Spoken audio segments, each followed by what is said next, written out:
The Indians have lived by the philosophy of one game at a time all season. But this one game tonight is about as close to a must-win as there is. If the Tribe wants to remain in the postseason chase, they have to beat the Tigers. And they're going to need some offense against rookie Kyle Lobstein. Danny Salazar's last start against Detroit was a shutout. And he'll try to keep the Indians in the playoff hunt next on Sports Time Ohio.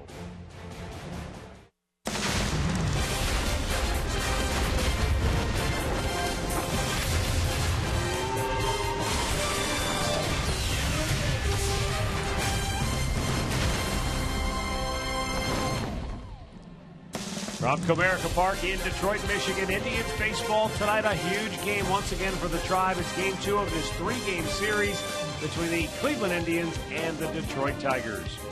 Hi again, everyone. Matt Underwood alongside Rick Manning. Once again, last night, a similar story for the Indians against Detroit. Too much J.D. Martinez. What a find he's been for the Tigers, Rick. He never hit more than 11 home runs in his 3 seasons with Houston. He's hit 21 already this year for Detroit. And he's had that kind of year against the Indians. 6 of his 21 home runs this year have come against the Tribe. They've been big hits. He had a big ninth-inning home run back in Cleveland. This was his first home run against them in Detroit this year. Then follows that up with a 2-run triple. He had 4 RBIs. 18 RBIs in his 14 games. He scored 10 runs. You know, you normally would like to walk him and say, don't let this guy beat you. But you can't do it to everybody in the lineup. You got Cabrera, you got Victor Martinez, and now you've got J.D. Martinez. Well, hopefully Danny Salazar can find a way to get some of those guys out here tonight. And he's been a Jekyll and Hyde pitcher this year for the Indians. When he goes 5 innings at least, his ERA is just a shade over 2. When he doesn't, his ERA is over 7. Well, he should have a little confidence against the Tigers because just 2 starts ago, he pitched the best game of his big league career. He shut him out on 8 hits. He had 9 strikeouts, and he pitched very, very well. So hopefully he can carry that on the road with him here in Detroit.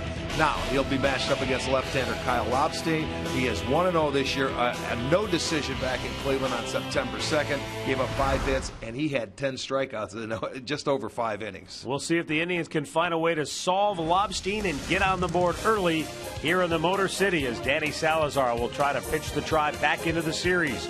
We've got the play-by-play coming up next.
McDonald's, I'm loving it. By your local Toyota dealers. Visit buyatoyota.com. Toyota, let's go places. By Panini's, get overstuffed at Panini's Bar and Grill. And by Jeep. Visit Jeep.com to learn more.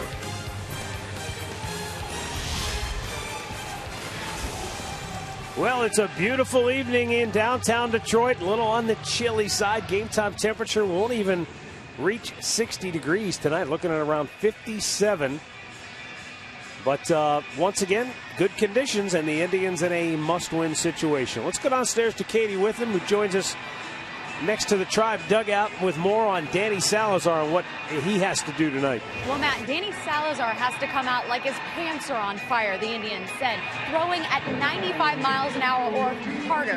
When he does that, not only do they see good separation between his fastball and his off-speeds, but they've also seen significant command improvement. The other key tonight for him, guys, establishing the inner half of the plate and doing it early.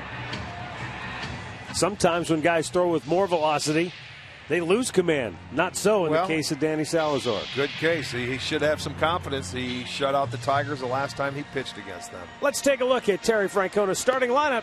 Brought to you by Progressive. Michael Bourne at the top, followed by Mike Aviles, who doubled last night. Then Michael Brantley had 2 hits. Carlos Santana will DH in bat cleanup. Yan Gomes hitting 5th. Then it's Jason Kipnis, followed by Ryan Rayburn, who homered last night against his old club and had 2 hits in the game. Lonnie Chisenhall 8th, and Jesus Aguilar gets the start at first base, batting 9th. Our GMC starting pitcher will be Kyle Lobstein.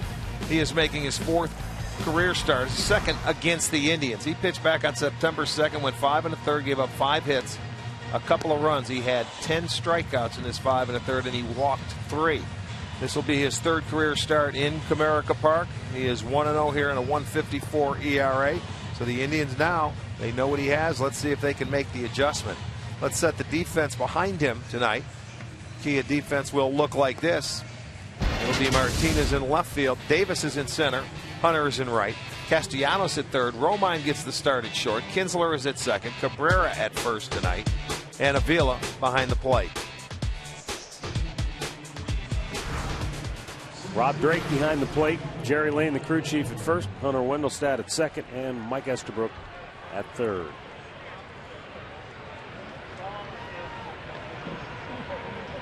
We're ready to go as Michael Bourne stands in.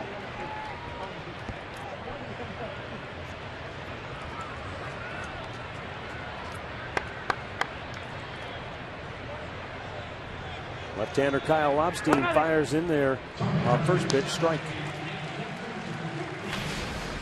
You look at his numbers this year, his 4th start, 2.78 ERA, just 22 2/3 innings.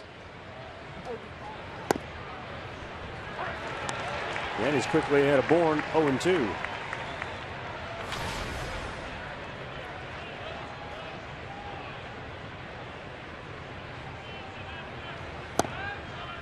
One thing that we saw when he pitched against the Indians in Cleveland, nothing about his stuff wows you or blows you away. Right. But he got outs and a lot of strikeouts, which was unusual based on the numbers coming into that game. Well, yeah, the game he started before he pitched against the Indians, he pitched against the Yankees, and he didn't strike anybody out in 6 innings. And he has 6 strikeouts in his other 2 starts compared to the Indians when he had 10. So he is not what you would consider, hey, he's got great stuff. If he makes his pitch, he's going to strike you out. When you face a David Price, you could see him punching out 10 in 5 innings. Exactly.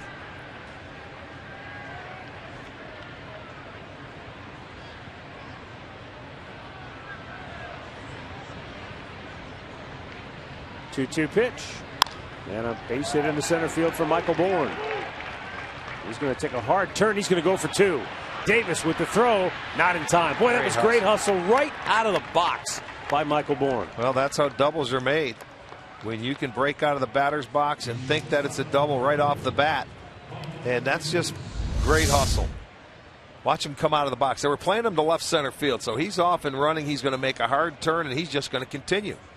Keep your head down, and he slides in safely. I mean, it wasn't even close. I think he realized, Rick, he didn't hit it that hard, and based on where the outfielders were playing him, yep, he knew he had a pretty good shot.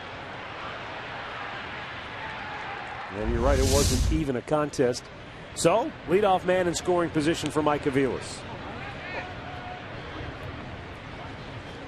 Aviles bunts. Lobstein will have to hurry, and he does get Aviles. But Bourne gets to third base now. Our keys to the game brought to you by Wayside Furniture.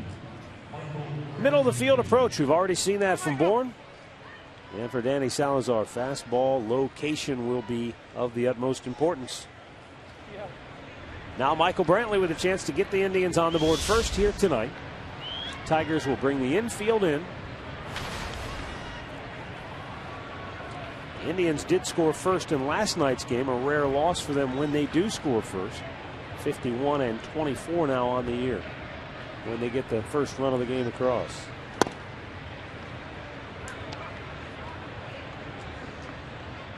Last night it was a 2-out homer by Ryan Rayburn and then back-to-back hits. They had second and third. But David Price was able to get out of that jam, and then the Indians really never threatened again until the game was out of hand. Brantley takes a strike, and it's 1-1. Michael Brantley, overall batting average, he's 5th. Same story in runs scored and on-base percentage. 2nd overall in hits, 4th in doubles, and runners in scoring position. How about a .370 average?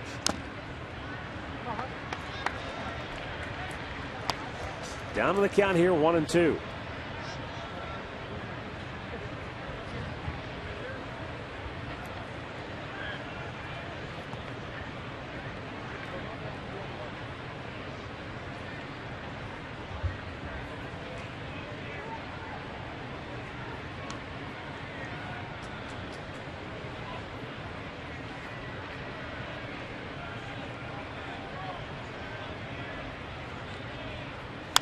Brantley lifts it, foul, out of play.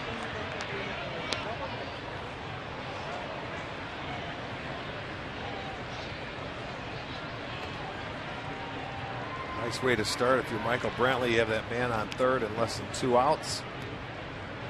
And the infield in.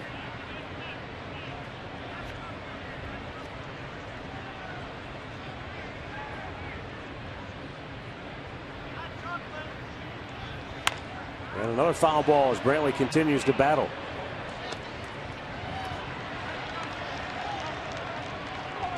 It's the one thing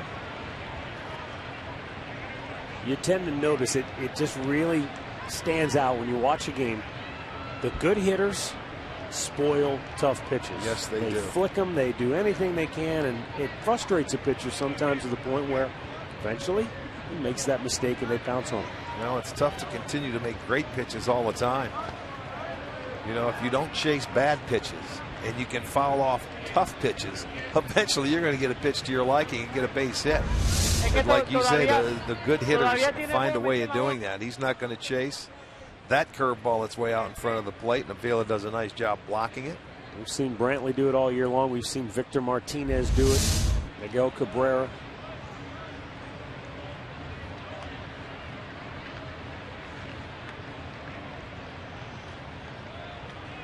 Outfield really shading Brantley the other way. And he fouls that one off of his foot. If he were to pull one down the right field line, he could run all day.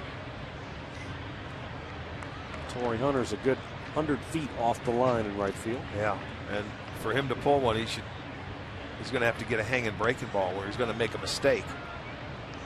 Because their theme of pitching him is going to be slow breaking balls away, which he hasn't chased to this point. They're going to try and pound him in with the fastball. That's off the plate and a full count with Carlos Santana waiting on deck.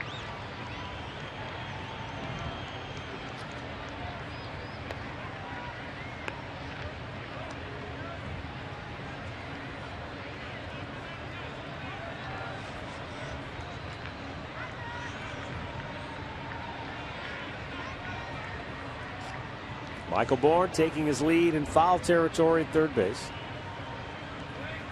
And Brantley shoots it out of play.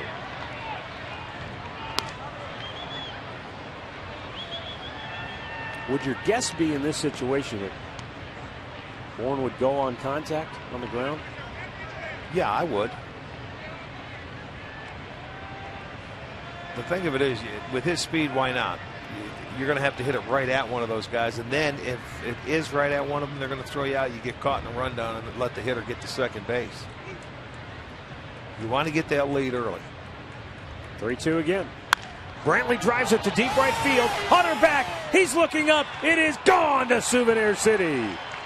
Michael Brantley gives the Indians a 2-run lead here in the first with his 19th home run of the year, and he now has 93 runs batted in. Well, there's a case where he didn't chase the breaking ball away, and he fouled off some very good pitches, and then Lobstein tried to come inside. He didn't get it in enough, and Michael turned on it and hit the home run. Watch the location. They want to go in. That's not in enough, and that's right in Michael's nitro zone. So he hits his 19th homer, and the Indians will play in front again.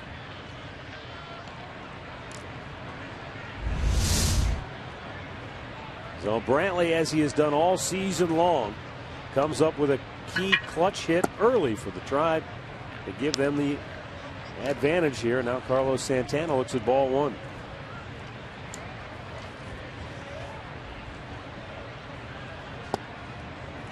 Swing and a miss to even the count.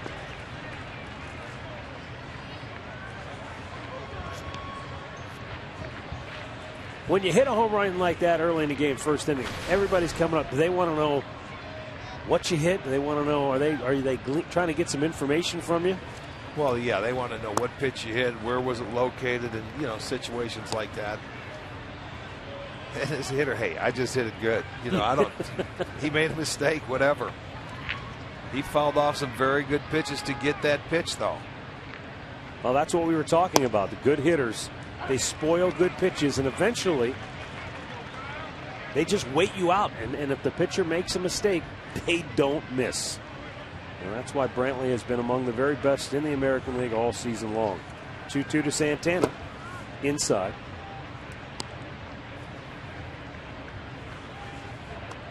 Santana certainly has had his ups and downs this year offensively, but through it all, he leads the team with 27 home runs. Chase that time. First strikeout for Lobstein. 2 down here in the first inning.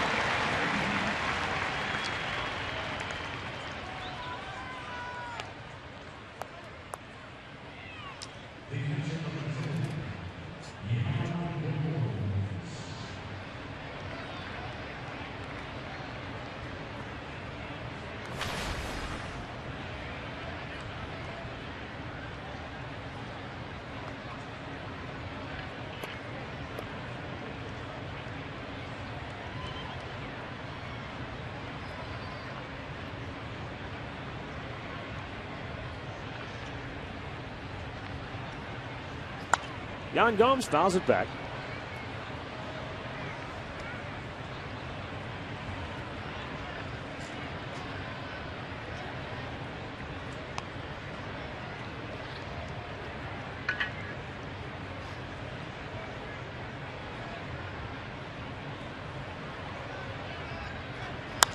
And now he lines one to right field, coming hard. Hunter makes the hit by catch to end the inning.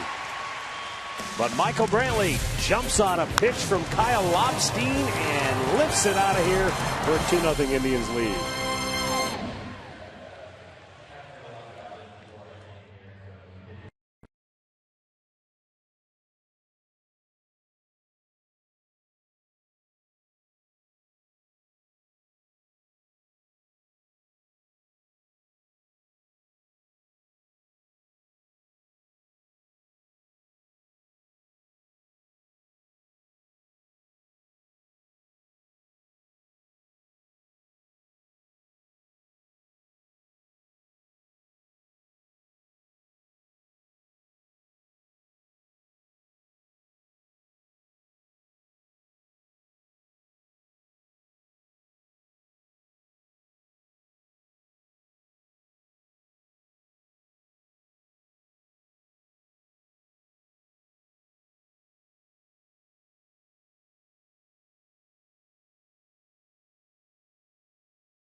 2-0. The Indians lead it as we go to the bottom of the first inning. Take a look at the starting nine for Brad Ausmus, brought to you by Toyota. Ian Kinsler at the top of the order. Then it's Torrey Hunter, Miguel Cabrera, Victor Martinez, J.D. Martinez, Alex Avila, then Nick Castellanos. Andrew Romine gets the start at shortstop, and Rajay Davis bats ninth. GMC starting pitcher Danny Salazar for the Tribe tonight. He is 6-7 and a .419 earned run average. Will be making his third start against the Tigers this year. He is 1-1, 3.29 ERA, and in his last start, just 2 starts ago, he pitched the best game of his big league career. Complete game shutout, 8 hits, 9 strikeouts.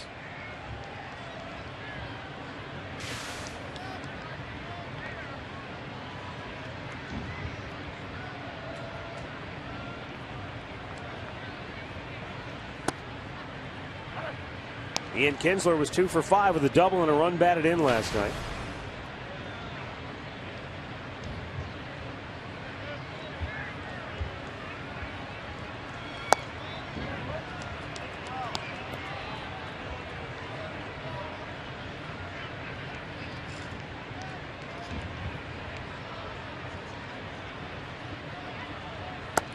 Blowing away. After that complete game shutout against the Tigers, and Danny's last start was against the Angels. He came out and he had 4 shutout innings going, and then he gave up 6 runs in that 5th inning. Yeah, that was a tough one to figure out. He just lost his fastball command seemingly out of nowhere. Yeah, a couple of home runs, and it was like, boy, it happened in a hurry.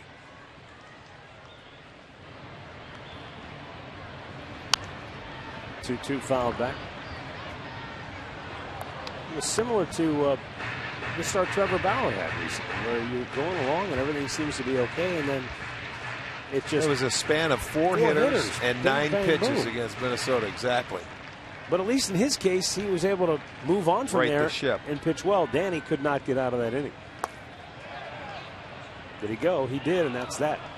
Kinsler strikes out to start the game for the Tigers, 1 away. Let's check the key Indians defense for you this evening. It'll be Brantley in left field. Bourne is in center. Rayburn back and right. Chisenhall at third. Aviles gets the start at short tonight. Kipnis is at second. Aguilar at first. Gomes behind the plate.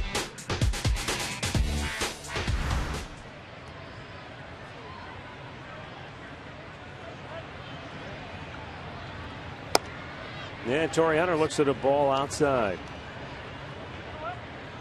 0 for 4 last night.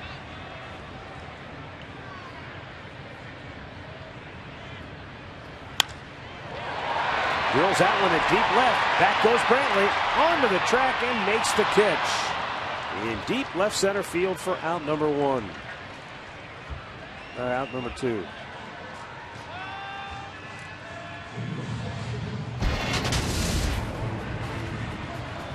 For Detroit, in the middle of their order, has done a lot of damage against the Indians, and that makes it very difficult as a pitcher, as a pitching coach, as an organization. What's your game plan? You can't say, okay, we're not going to pitch to Miguel Cabrera because Victor Martinez might win a batting title and J.D. Martinez is having a career year in home runs. So where do you go? Well, you gotta be aggressive. You got to pitch with these guys, hopefully with nobody on base. You did see on that stat they only hit the 1 home run in this ballpark. That came last night, J.D. Martinez. But you know, when you look at the Tigers, only 7 American League players have driven in at least 10 runs against Cleveland this year. 4 of them are on the Tigers. J.D. Martinez with 18, Victor Martinez with 14, Cabrera has 10, and Kinsler has 10.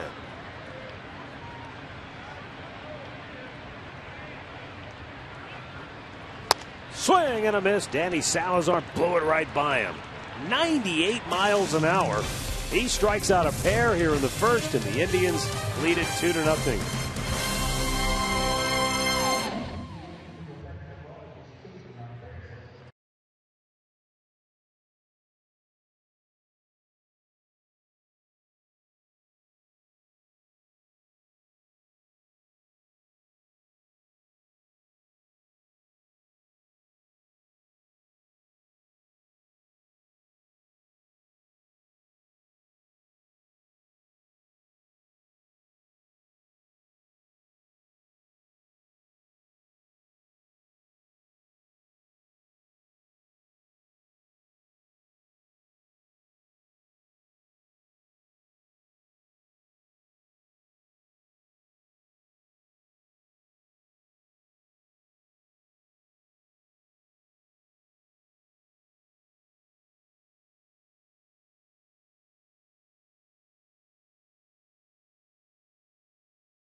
Cleveland Indians baseball is brought to you by your Northern Ohio Honda dealers, by the Cleveland Clinic. Call today for an appointment today. And by the Northeast Ohio Ford dealers.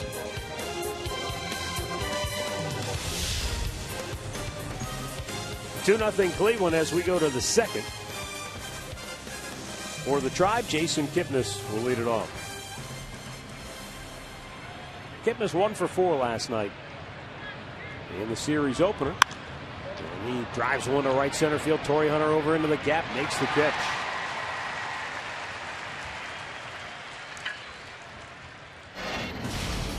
Our great clip of the game from last night, Ryan Rayburn said when you're facing David Price, you've got to be aggressive early in the count. You don't want to fall behind him. He was aggressive, jumped on a fastball, hit it out of here, got a hanging breaking ball, smacked that back up the middle. Should have had a third hit if not for a great leaping play by Ian Kinsler at second base. Well, and he was aggressive, and that's maybe why he has very good numbers against Price.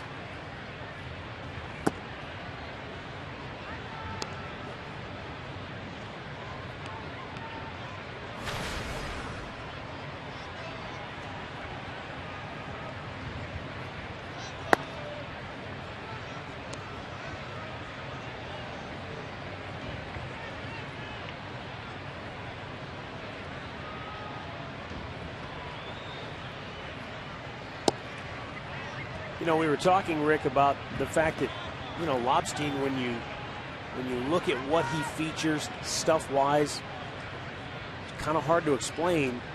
Not that the guy went out and beat the Indians. That can happen. But the kind of success that he had, 10 strikeouts in the just over 5 innings that he pitched, it did kind of have you scratch your head a little bit. But Alex Avila, I thought he had a pretty good, insightful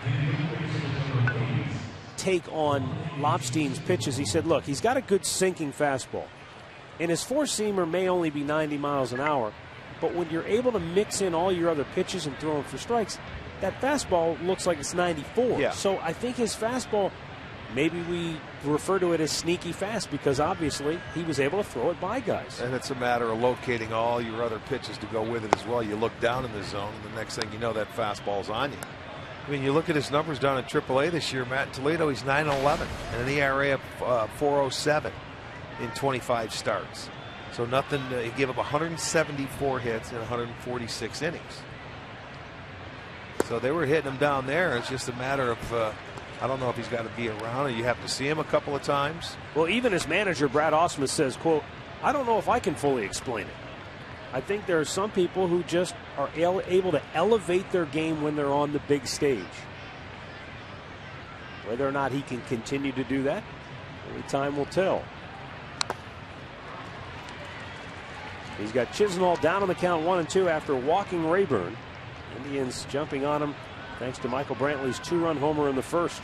Well, if you're a fly ball pitcher, which to me it looks like he is, this is a good ballpark to pitch it. And you can make him use the middle part of the field.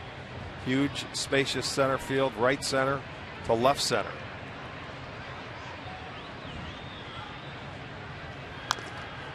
Lonnie got a piece of that to stay alive.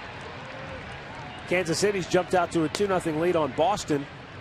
They're in the second inning. Royals fell out of first place. Detroit sits alone atop the Central Division for the first time in just about a month. August 11th was their last day alone in first. They sit a half game in front of Kansas City, 4.5 in front of Cleveland. Well, and it looks like a game because it's that 3 outs that the Indians have to get against them. Yeah. That's that half a game that's between those two teams. Oh, what a one-handed catch. Yes, it was. I think he's got a... Did he have a beer in the other hand? Is that why he just went with one hand? No, he had his phone. Yeah, he had his phone. That's awesome. Now he's high-fiving. He did. He made a nice grab. That was a heck of a grab. With the left hand.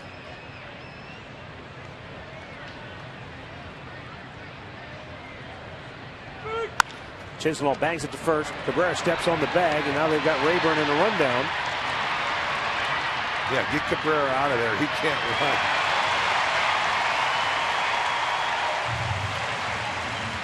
So the inning comes to an end. Watch this catch again.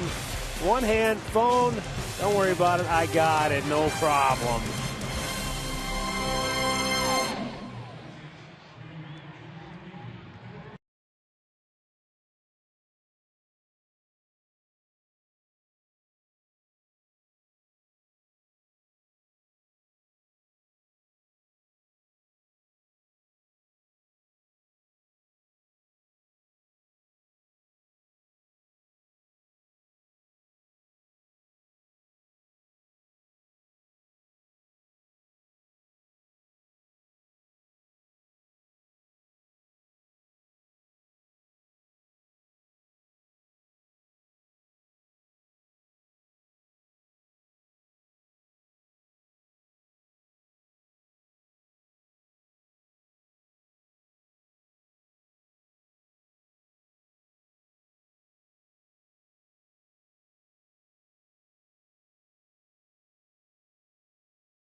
Don't forget, you can tweet your photos to us this year using the hashtag STOFanPhoto for a chance to have one of your pictures shown during our telecast, courtesy of AT&T. And we'll have our fan photo of the game coming up later on.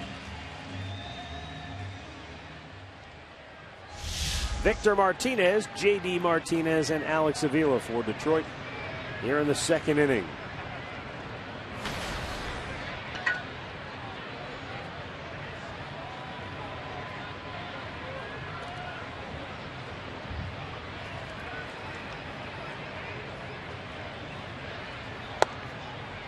Santana, or Danny Salazar, excuse me, with a first pitch strike.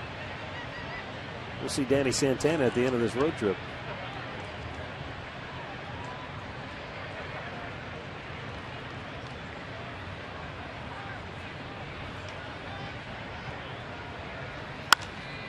Victor drives one deep right center field, but moving over Ryan Rayburn. Makes the catch in deep right center field for out number one. Well, before the ball game, Katie Witham caught up with some unusual guests here at the ballpark. Well, guys, you never know what you're going to find when you come to the ballpark. It's one of the reasons that you need to download the MLB.com at the ballpark app. Here at Comerica Park tonight, it is Star Wars night. This is happening right now. But next time you're at Progressive Field, if you download the app, you can check in, see all the exclusives that's going on. Log on to Indians.com/@the-ballpark to get that app. Matt, back to you. I can hear Darth Vader breathing over Katie's shoulder. Star Wars night, huh? Yes, it was. Tell you what, they had an impressive turnout. Darth Vader and how about before the game, the march around the field? Yeah, with all the stormtroopers. Yeah. Everybody in. Chewbacca. You believe that movie was released 37 years ago?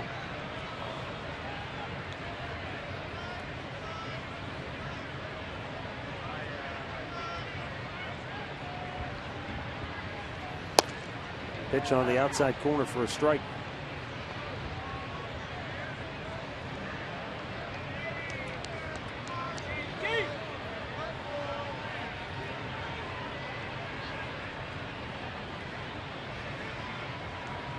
Now the 1-2 pitch, a little bit high.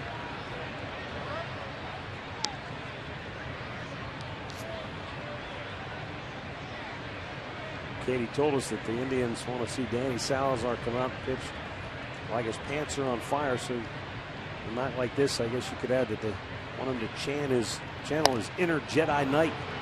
And so far, it's exactly what it looks like. 3 strikeouts for Salazar, as he has electric fastball here this evening. Well, he's going to elevate it, and you're not going to catch up with that one the way he's throwing tonight, and he blows it right past J.D. Martinez. Good pitch.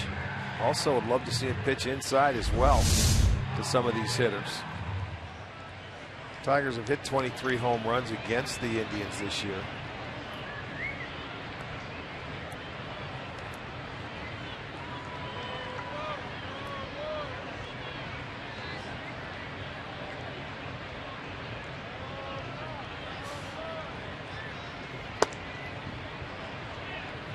Alex Avila was 1 for 3, picked up an RBI last night.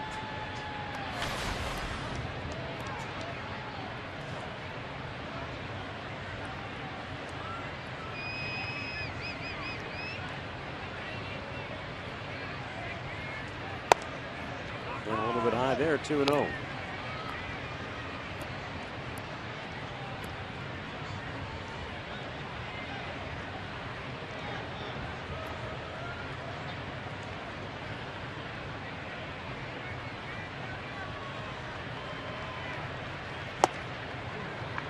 Avila cuts and misses, 2-1.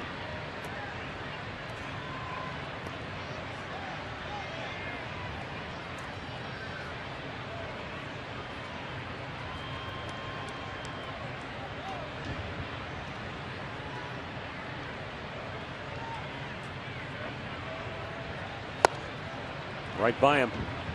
96-mile-an-hour heat. And that's what he did when he fell behind 2-0. He came right back, a 96-mile-an-hour fastball. And he throws another fastball and he swings right through it. So it's tough to catch up to him right now.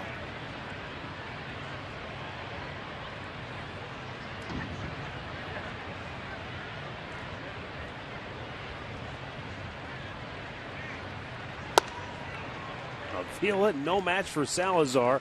He has struck out 4 of the first 6 batters to start the game. And the Indians have a 2-0 lead.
The most popular way to follow the September pennant races is with MLB.com at bat, the #1 app for live baseball. Enjoy live look-ins, replay, reviews, scores, live radio broadcasts, the MLB game of the day, and more. Get at bat on your smartphone or tablet, or on the App Store, or visit MLB.com. Jesus Aguilar will lead off for Cleveland here in the 3rd.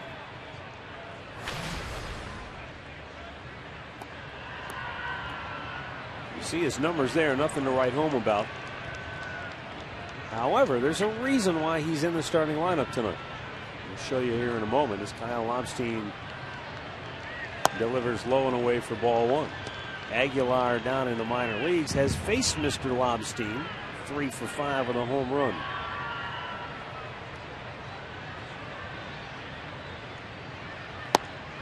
Boy, that was a good pitch. Low and away at the knees. Painted the outside corner to even the count at 1-1.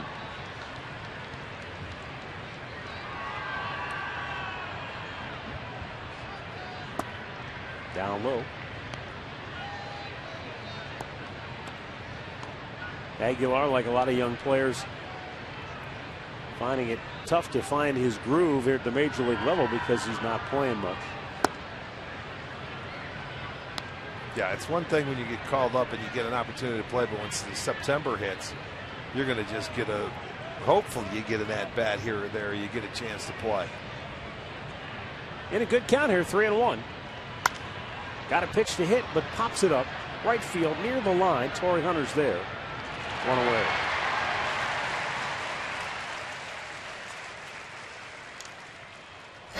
Injury report brought to you by the attorneys at Elk & Elk. Were you leaving the start for the Dodgers last night with soreness in his left shoulder? That can't be good for them. Phil Koch still experiencing soreness in his back. Brad Ausmus hopeful that he'll be back soon. And Justin Morneau in his pursuit of the batting title is day-to-day for the Rockies.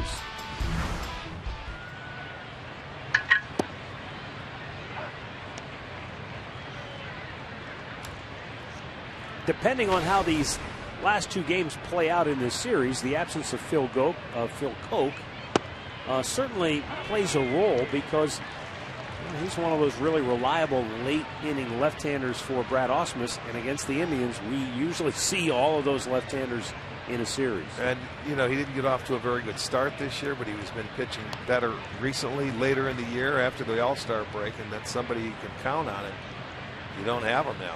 He hasn't allowed a run in his last 8 appearances, and he has stranded 11 out of 11 inherited base runners in the last month. Bourne chases one and strikes out. Second K for Lobstein. 2 down here in the third.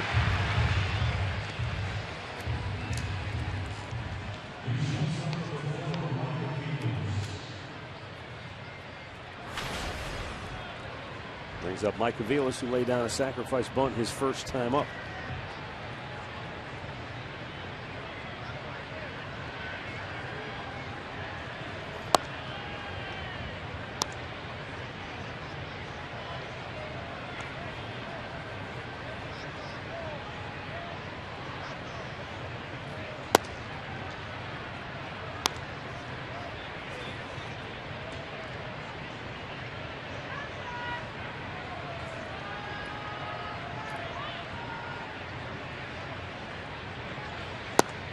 The knees for a strike.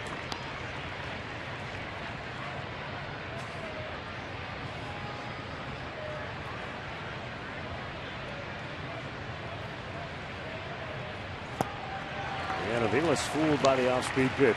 Little change-up right there. Came back with a 2-0 fastball. He swings through, made a pretty good pitch.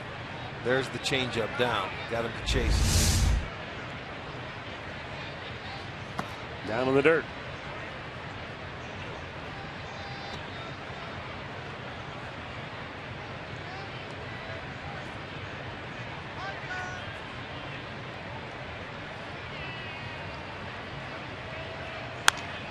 Hammered to center field. Davis broke in and froze. Makes the grab, and the Indians are retired 1-2-3 for the first time tonight.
Joe Wozniak in Sports Time Ohio. Well, he just got buried among the crowd of people there, but he's a Tribe fan here at Comerica Park. One of our colleagues.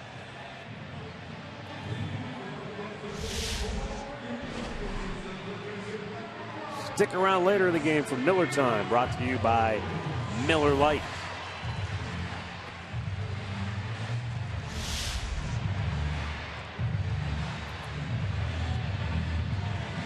Bottom third of the Tigers' order here in inning number 3. Nick Castellanos to lead it off. 1 for 3 last night with a run scored.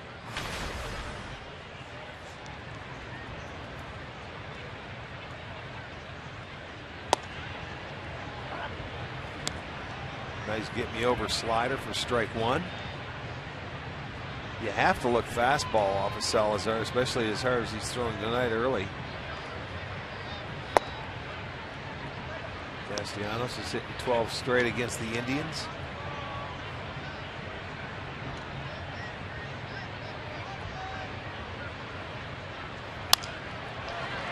To right field and sliding in.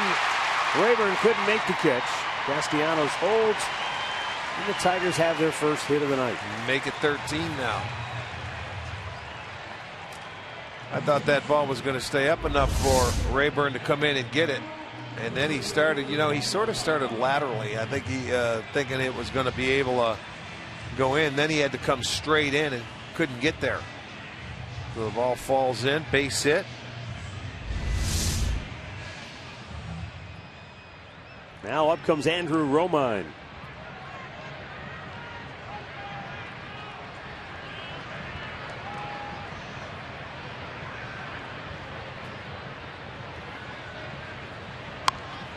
He bunts it right back to the mound. Salazar can go to second, but the low throw picked incredibly well at short by Mike Aviles. Oh, did he save Salazar's bacon right there. If that gets by him, look out. Then the Tigers have the makings of a big inning. Well, you're right. You try and rush on the bunt. You want to make sure you get it out. And he had plenty of time. He just rushes the throw. Aviles really did make a nice backhanded pick there. You see, he spiked it into the ground. Not sure if he had a good grip on the baseball. But bingo. I think it looked like Ricky had it in the palm of his hand, like deep in the palm of his hand. So you know what? That's, well, your fielder helped you out. That could have been a mistake right there, but Aviles saved him. It's one of those things where I know they practice PFP in spring training, and it's one of those, it's a fundamental play, but you can't simulate the speed of the game. And in that moment, your heartbeat picks up a little bit, and you want to get rid of it. You speed up quickly, instead of just making sure you do it in rhythm. And if you don't get the throw at second, just take your out at first. Swing and a miss by Davis. I almost get the feeling, Rick, that the reason it speeds up on pitchers is because the ball gets back to them so quickly. They're just naturally already sped up. Yeah. You know, it's like they're stunned because the ball got back so quickly to them, and they're already in kind of hyper speed. Yeah, you have to let the defense form and get into play, or into their positions that they have to get to. You can't rush your throw to second. Uh-oh, that's trouble. Bloop to right field. It'll drop. Rayburn drops the ball, but no harm done. Romine was already going to third anyway. So Davis with a bloop single to right field, and the Tigers have runners at the corners with one out.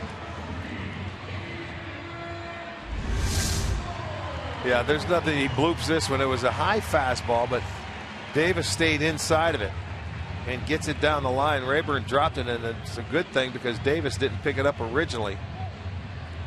It's a little later, and he thought about going to second, but it didn't get far away from Rayburn. You see, he put the brakes on, but it is first and third now with one out. And top of the order, Ian Kinsler, who struck out his first time up.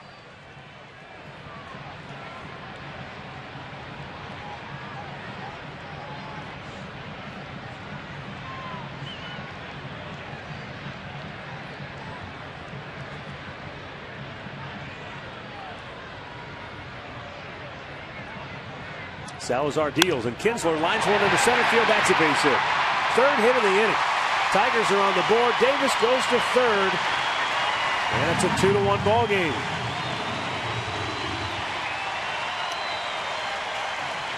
Yeah, you have to really be careful with Kinsler on first pitches if you're going to throw him a fastball. You have to locate it. I want to see this one for Salazar. It's right there for him. He's notoriously a first ball fastball hitter, and he'll shoot it the other way. So they get on the board. They just change places, first and third.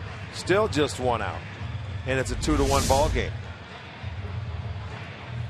Well, Danny had retired the first 6 Tigers in a row to start the game, 4 of them by strikeout. But now here in the third, it's the bottom third of the order that jumps him to get it started. And Now Torrey Hunter, who flied to deep left, he got a pitch to hit and gave it a ride his first time up, but it died on the warning track.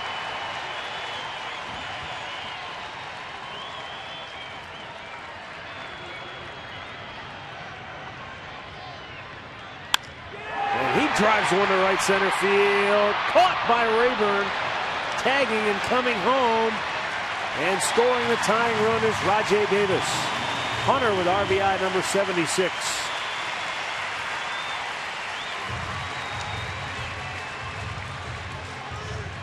The Tigers have made an adjustment here in the third. They've been aggressive. They've been getting after his high fastballs and putting them in play. Well, that first time through a lineup, anytime when you're like a Salazar, they saw Danny coming out of the chute throwing hard early. They'll make that adjustment by the second time, and they're not going to spot him the first pitch fastball. Kinsler didn't. Right there, Hunter didn't. And when you're sitting down hitting lower in the lineup and you see coming into this second or third inning, you're going to be ready for that first pitch that he's throwing for strikes. Not many guys make Miguel Cabrera look bad, but that's what Salazar did his first time up. Finished him off with a fastball away, and it was no contest.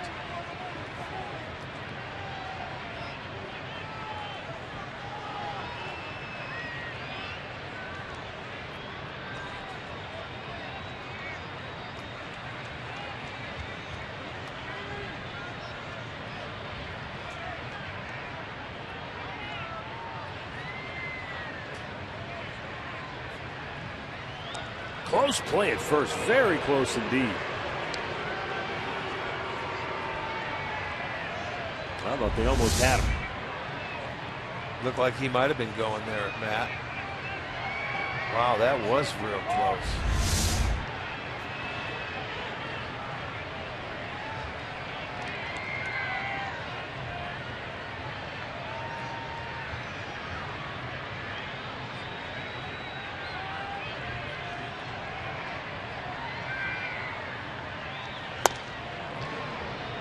Off-speed pitch, and Cabrera fooled again, 0-1.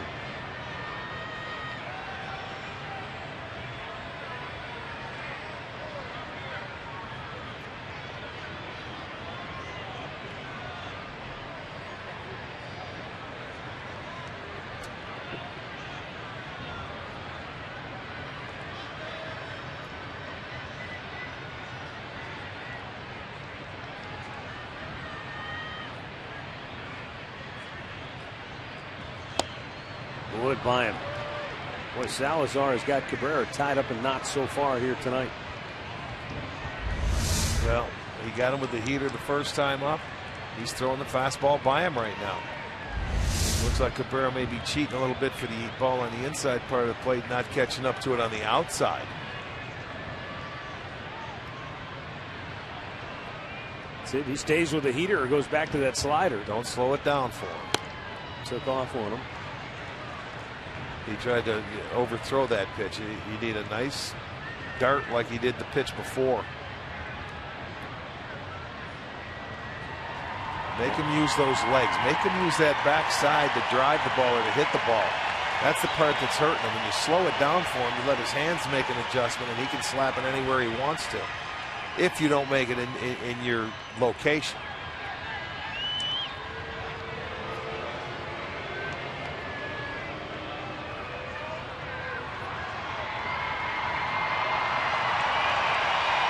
Not a bad idea for Kinsler if he were to choose to try a steal with Cabrera down on the count 1-2.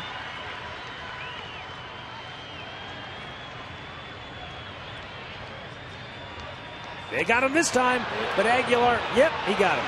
I'm not sure. I thought maybe he missed the tag, but he got it on him, and that'll end the inning. Well done by Danny Salazar, and the inning is over.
7th. It'll be fan appreciation night out at the ballpark as the Tribe will take on the Rays. You can enjoy dollar dogs, fireworks, other fan appreciation activities throughout the game. Visit Indians.com for your tickets.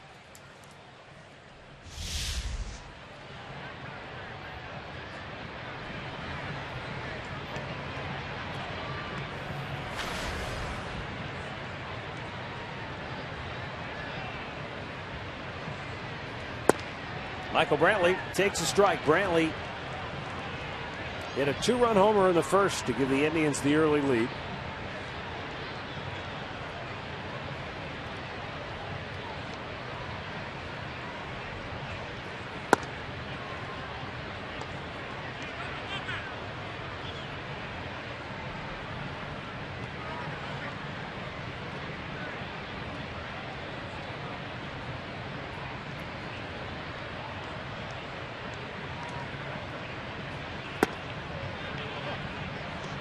Back in the first inning after he fouled off a number of tough pitches. Boy, he certainly got one to his liking, didn't he? The fastball, middle in, turned on it, just reacted. He's just one more homer now to get to 20 on the year. And he's one double shy of 40. Now 7 RBIs shy of 100.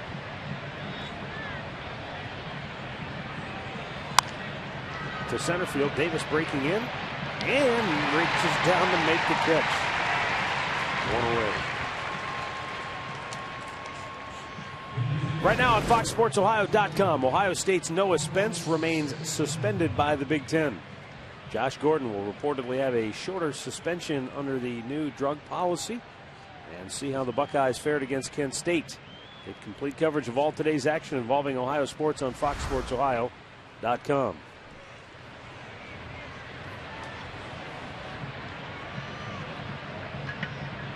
I don't think I'm really spoiling anything for anyone to let you know that the Buckeyes fared pretty well against Kent State today.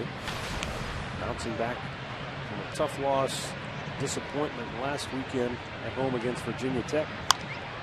Santana pops one up behind the plate right there as Avila. Good.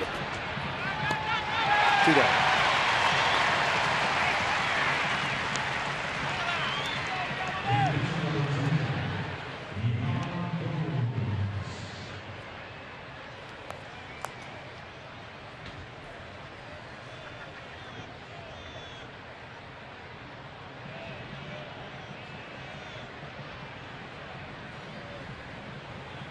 Yan Gomes lined to right his first time up.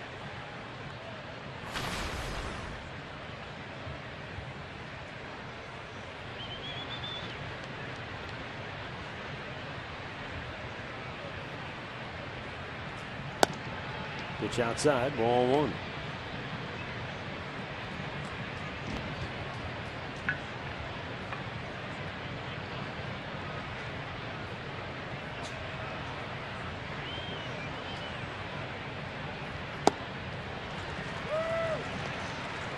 Lobstein evens the count, 1 ball, 1 strike. Well, here he goes again. He's right back to where he was in Cleveland after the 2-run homer by Brantley. He's dialed in. Yeah, he was, after they come back and tie the score, wanting to go right back out there and have a quick inning. And he looks like he's going to do it. No. Kinsler can't get to it. And Gomes bloops in a 2-out single to keep the inning going here in the 4th.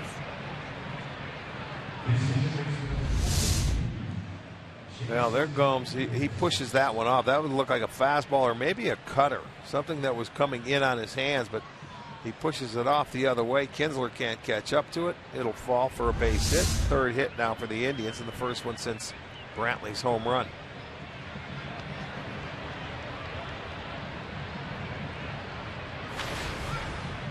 Here's Jason Kipnis. Flied to right his first time up.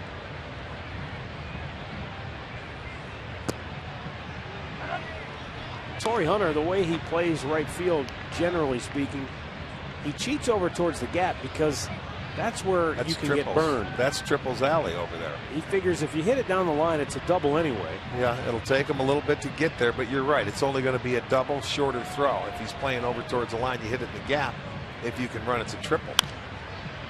Popped up, foul, out of play. And that's what enabled him to make the catch on the ball Kipnis hit his first time up. If that's at Progressive Field, I think that's a double because of the way you would play it there. Another reason you look out at center field, you see where Davis is playing Kipnis over to left center, so you have to go out and protect that alley. You got to move with the center fielder.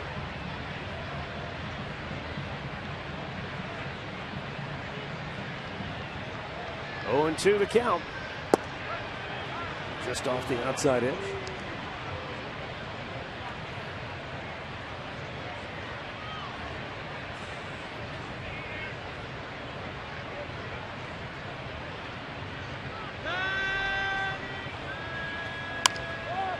Bouncer to first, diving stop by Cabrera, and the flip ends the inning. We go to the bottom of the 4th, and we are tied at 2. Major League Baseball lost great man Frank Torre, 82 years old, former Milwaukee Braves first baseman. Major League Baseball and all of us associated with the game send our condolences to Frank's children, grandchildren, and his brother Joe as well.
You can guarantee postseason tickets with the Tribe's playoff payoff program. By placing a deposit on next year's tickets, fans can gain priority for access to this year's postseason tickets. You can visit Indians.com for more details.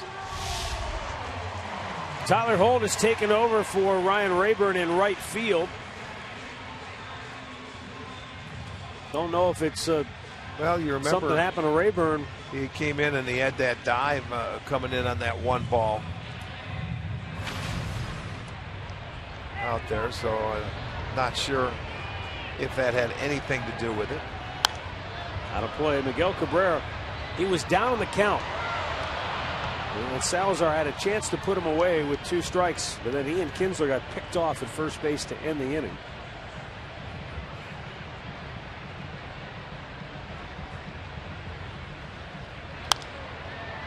Out of play, and it's 0-2.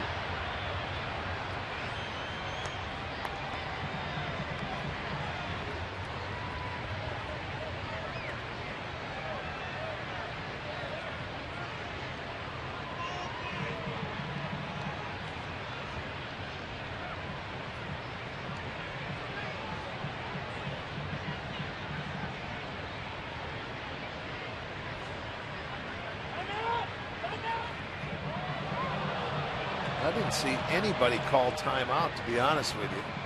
I didn't see the umpire gesture until it was late. And Yeah. Salazar was already in his windup. You know what? No hands come up, so you got to go. He's in his windup. You can't give timeout. There. There's no way you give timeout there. He already started his windup. He's coming to the plate. You should not have given him timeout in that situation.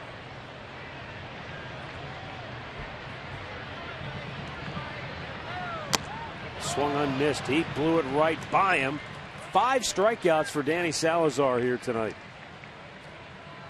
Time now for a Mazda game break. Here's Al Pawlowski.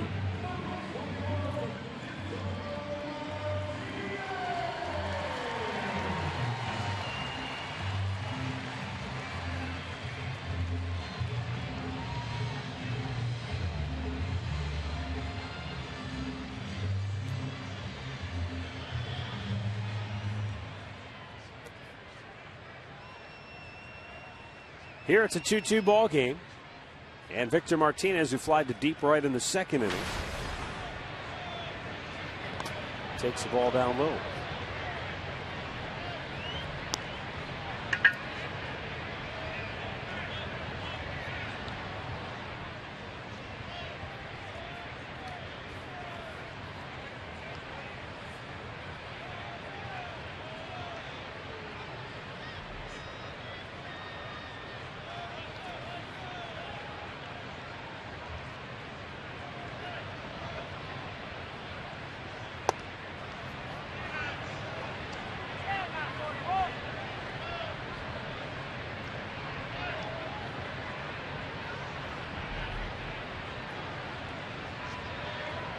Since the All-Star break, the Indians have a 3.03 team earned run average. But the starters are the guys that have really been special. The rotation has combined for a 2.25 ERA in the last 31 games. That's why the Indians have been able to hang around in this race. Martinez juices it to deep right field, and that will give Detroit the lead.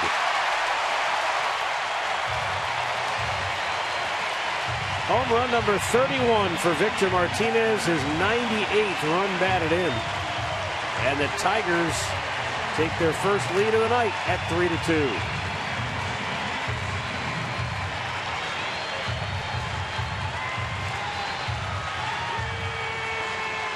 13th home run given up by Danny, and when you fall behind Martinez, you better be careful how you're going to throw or where you're going to throw your fastball. Again, look at that one. That stayed, I mean, pretty much center of the plate. Center cut and right to the barrel of the bat, and Martinez hit it out of here, so Detroit takes the lead now, 3-2. Boy, again, though, for those of us mere mortals, it's just amazing to watch a guy turn a 96-mile-an-hour fastball around like it's nothing.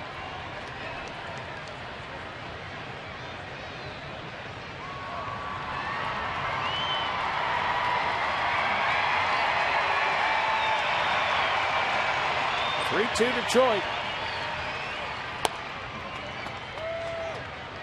And it's 2-0 for J.D. Martinez, who struck out his first time up.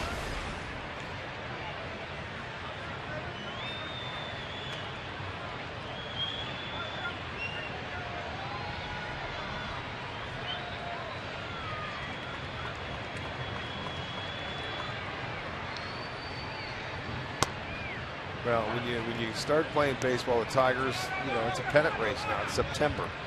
Good players play good games when they have to. And Martinez has been there all year long. And it's not the speed of the pitch, as we talk about how many times. It's the location.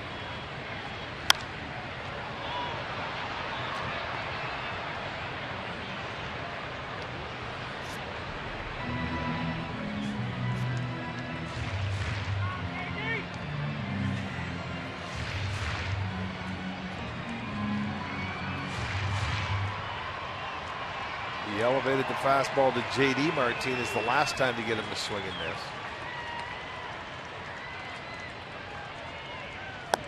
And he got him with an off-speed pitch for his 6th strikeout of the night.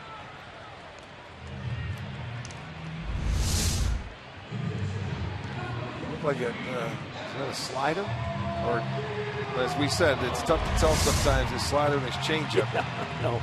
But that was that ball was away. It had something off, and he gets Martinez for the second time. So that, I'm told, that was the changeup.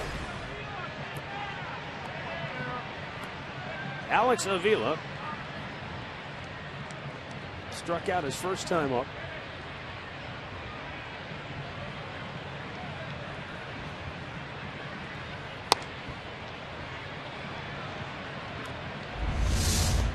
There it is. Yeah, there's the grip. It's a changeup grip, but it's more of a breaking ball delivery. If that makes any sense. Well, it does to us because he showed us how he throws it. Yeah. He showed Katie, and then you had an idea how he. Yeah, changeup. You think more of a turning the ball change, over. It goes the other way and it goes down in a way. Yeah, not for him.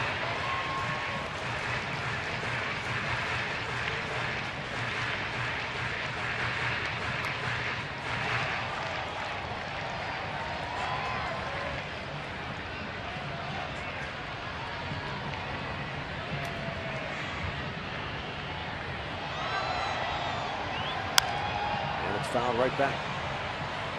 And 1-2.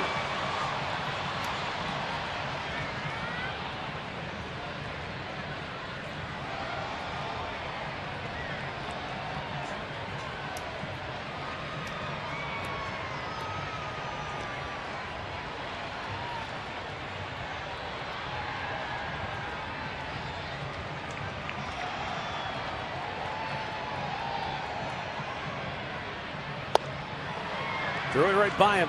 96 miles an hour for his 7th strikeout of the night. But this 96-mile-an-hour fastball left the yard, and Detroit has a 3-2 lead.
Toyota, a quarter-mile west of Great Northern Mall on the North Olmsted Auto Mile. By Levin Mattress, located in all Levin furniture and freestanding locations. And by Kia. Visit mykiacleveland.com to learn more.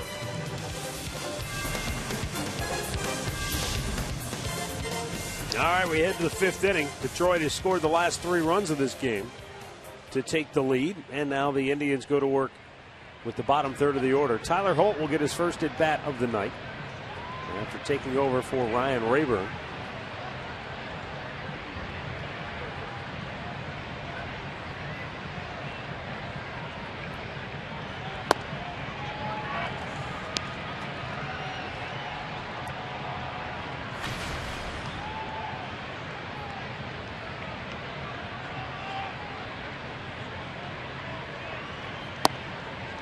Fastball strike.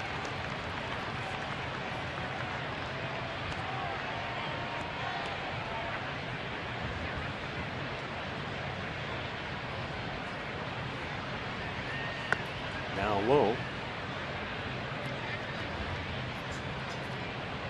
Holt coming into the game and replacing Ryan Rayburn. Still haven't heard anything on what is wrong with Rayburn.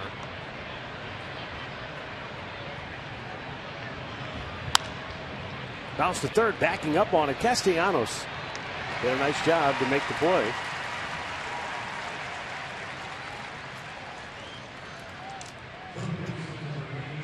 Join Bruce Drennan after tomorrow's game to talk about the Tribe and the Browns home opener on the all-new Drennan Live. It's tomorrow night at 7 on Sports Time Ohio. New look, same Bruce.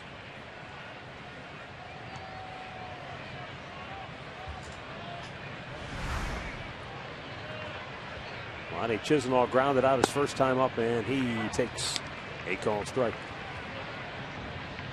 Lonnie 2 for 4 last night with a double and a run batted in.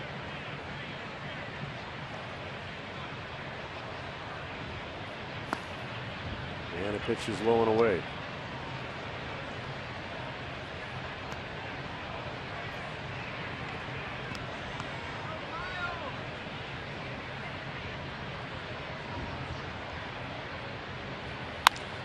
Line drive right field, and that is a base hit. So Chisenhall continues to swing the bat well, and I told you yesterday he's among the top hitters in the American League on the road this year, so he's done a very good job.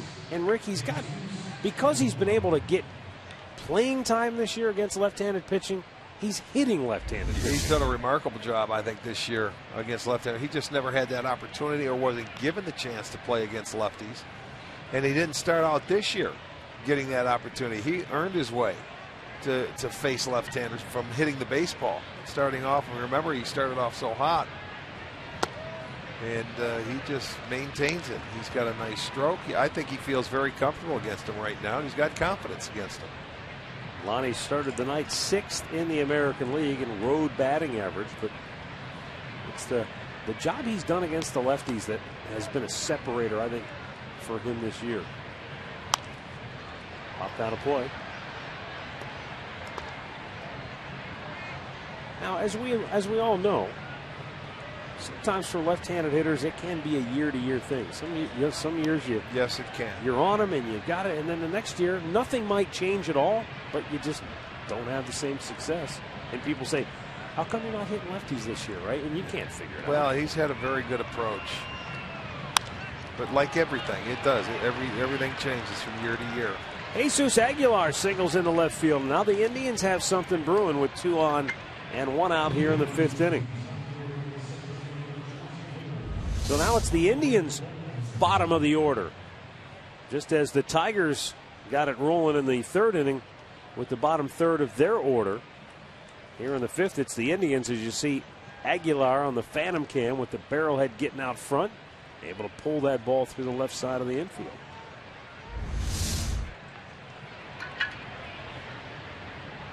Michael Bourne doubled and scored in the 1st, struck out his last time up. And a breaking ball in for a strike, and Bourne is just beside himself.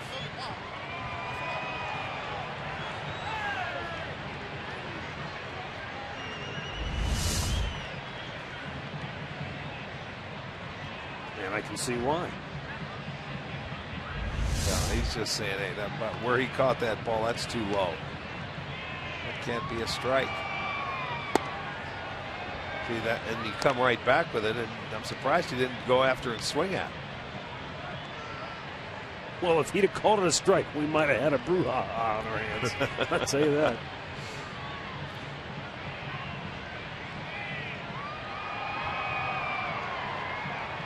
The 1-1 tied him up. Rick, you asked about Ryan Rayburn. Here's Katie with the latest. Well, Matt, the Indians training staff just announced Ryan Rayburn out of the game with left knee hyperextension. Okay, so I must have been maybe in that dive, I'm thinking.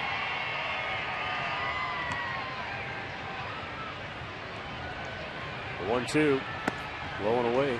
That'll even the count.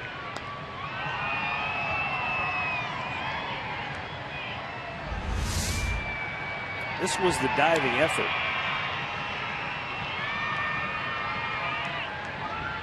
And I don't necessarily know that it happened there. Sometimes when you hyperextend a knee, it could just be when you're running, just in a full-out dead sprint. Right. You might just lock it up a little bit. Weak ground ball to first. 2 down. Chisenhall to third. Aguilar goes to second. And that's going to leave it up to Mike Aviles.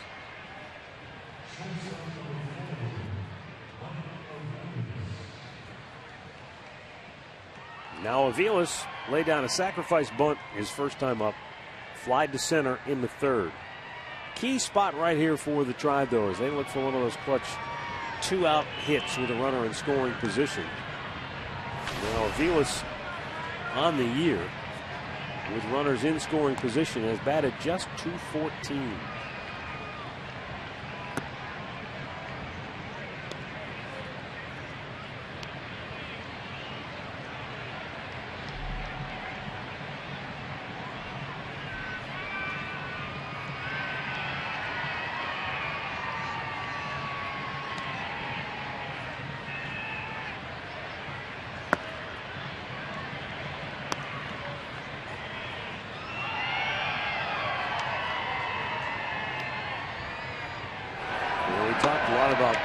Dribble Cabrera earlier this year. He was 3 for 45 with runners in scoring position in 2 out.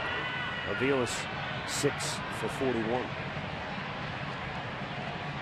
These are the tough hits to come by, but boy, this would be huge. And a strike called, 2-1.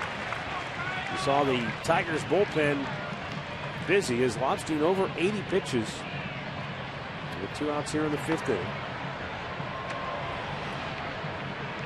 Could very well be his last hitter of the night, with Michael Brantley on deck if Aviles can extend the inning. Now back 2-2. Blaine Hardy's the left-hander. He'd be coming on to face Brantley, who's in the on-deck circle. Albuquerque, I don't really look at him as a matchup guy, so it might be a case where Brad Ausmus, if Lobstein should end up walking Aviles, he'd have a decision to make on how to go about facing Brantley. Well, it won't be Albuquerque because Michael's taken him deep a couple times this year. He's already taken Lobstein deep tonight. So that's why I thought initially it would be Hardy, but let's put the old cart before the horse, because Aviles has to make something happen for that to even be a factor. Right now they're talking about how they want to put Aviles away. Get on the same page. I think Avila wanted to call one pitch, and I think Lobstein wanted to throw another. Yeah, he didn't even put down a sign. The 2-2. And a foul back on the fastball. And again, it's only 88, but if he locates it, that time it was up out of the strike zone. Tough for Aviles really to do anything with it.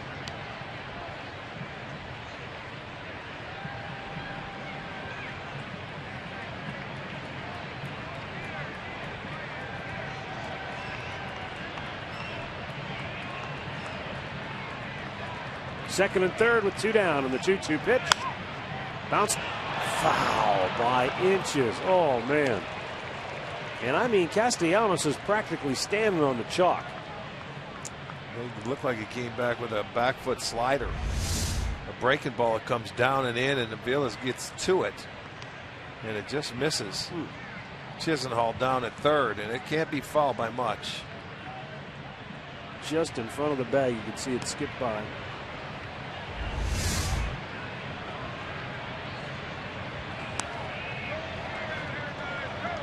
The 2-2.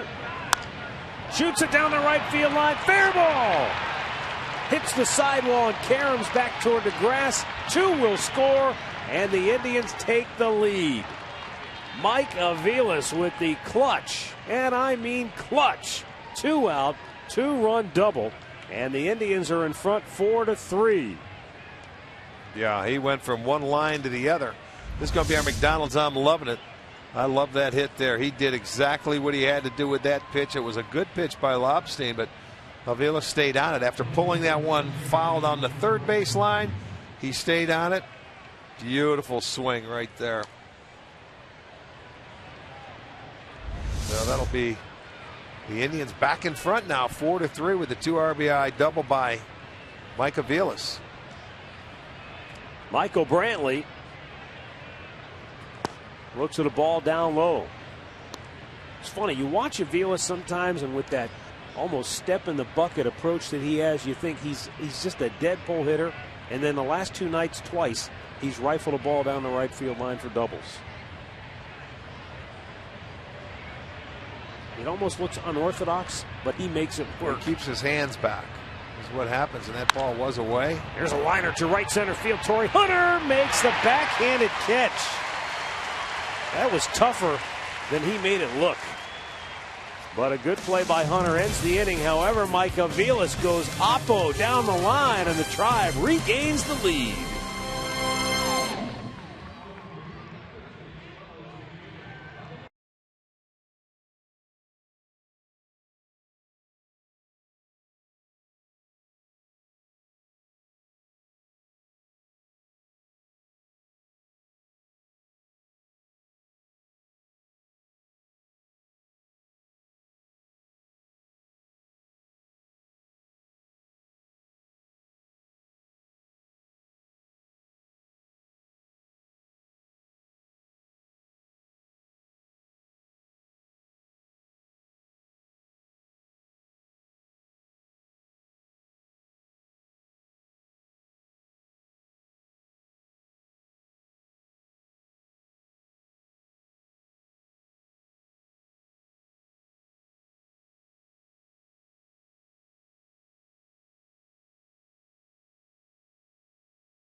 Break away from Cleveland, get out of the winter doldrums, and come on out to sunny Arizona. You can choose from 3 exciting travel plans for a one-of-a-kind experience. Plan your trip by calling 1-855-298-5444.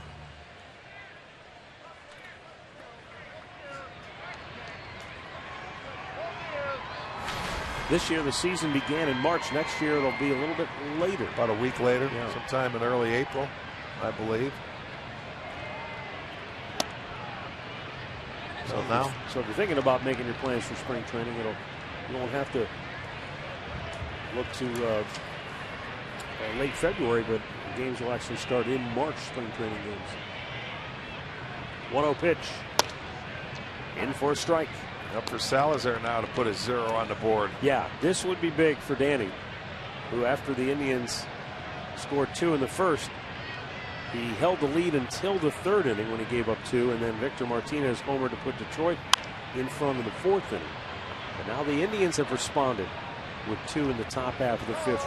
And for Salazar, he has thrown 11 consecutive shutout innings in shutdown situations after the Indians have gone out to score. So he's been very good at it, and he needs to do it right here.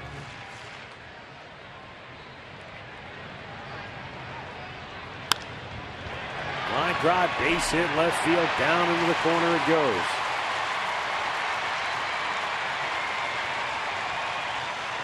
And a leadoff double for Castellanos. He's 2 for 2 tonight.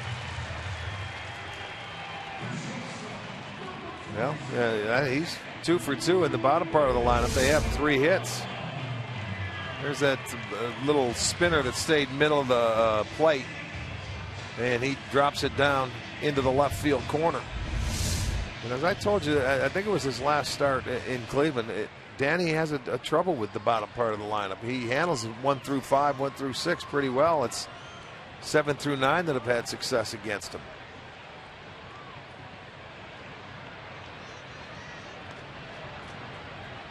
Andrew Romine bounced into a fielder's choice his first time up. Not much of a threat offensively. And he checks, he did not go. 0-1.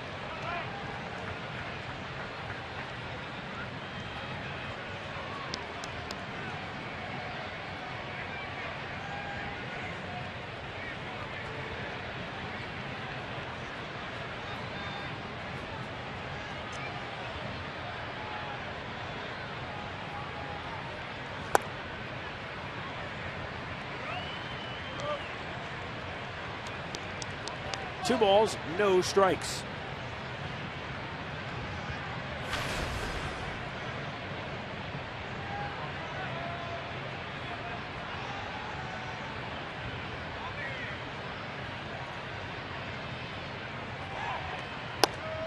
And now 3-0. This is not a guy you want to walk.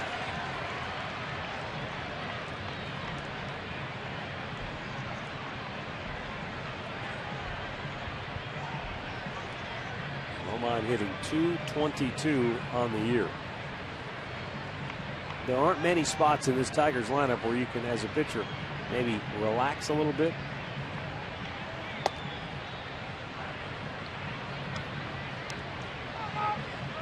And after Romine, it gets tough in a hurry.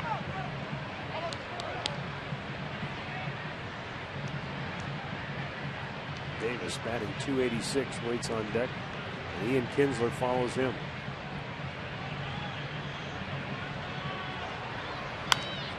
Full count. Second straight night. They're beating the daylights out of that ribbon scoreboard.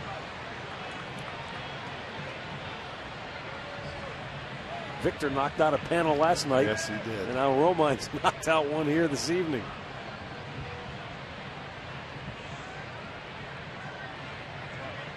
They're going to be a little light in their paycheck. Here's the 3-2. Line to left. And a base hit. And Castellanos had to stay at second base. Yeah, that's bad base running there. You've got to know that ball's going to drop. Brantley didn't even make a dive for him. I mean, he had a good read initially off the bat, but he stopped. You got to go halfway, and then when you see it's going to bounce, you take off. Brantley wouldn't have been able to throw out. Watch him hesitate. No, he should have been off farther. Go. He just went back. So that's a break for the Indians. I'll tell you that. That'll be a base hit, and the runner doesn't advance. Mickey Callaway going to make a stroll to the mound as Salazar has himself in hot water here in the fifth now with 2 on, nobody out. And Rajai Davis coming to the plate. Davis singled and scored in the third. And the bullpen quickly gets active. And that's Scott Atchison.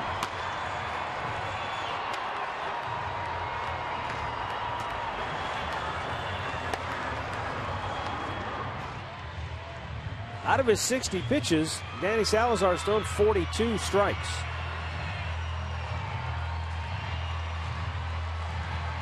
But again, you know, maybe some people don't want to hear this, but you have to give credit where it's due. Danny Salazar has 7 strikeouts tonight. He's attacking, but he's facing a pretty good lineup. And while the attention is on Cabrera, Martinez, and the other Martinez, rightfully so, but you expend so much energy, both mentally and physically, when you face those guys, that some of those other hitters, they might take advantage when you say, okay, I can take a breath and relax him for a minute. No, you can't. Well, look at Cabrera, Victor, J.D. Martinez, and Avila. They're 1 for 8 tonight with 6 strikeouts. Yeah. He's handled that part of the lineup you have to handle. It's been the other guys that have gotten him. This guy can put a lot of pressure on you in this situation because he can go to right field. He can bunt. Aguilar is really charging at first base. Well, he puts pressure on the defense when he puts the ball down on the ground, too, because he runs so well. I'm saying he could hit it that way. He could bunt. He could do however they want to play it.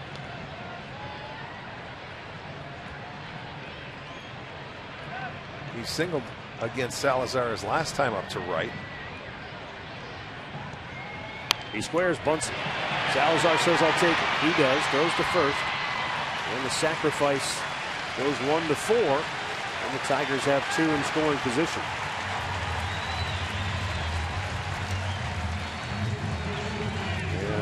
Ian Kinsler will be the batter.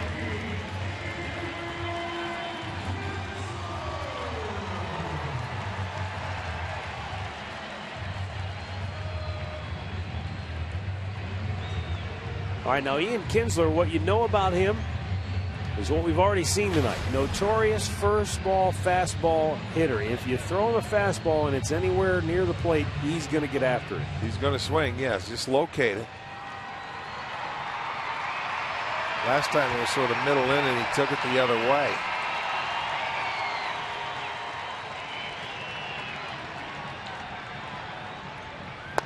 And the fastball's down out of the strike zone, ball one.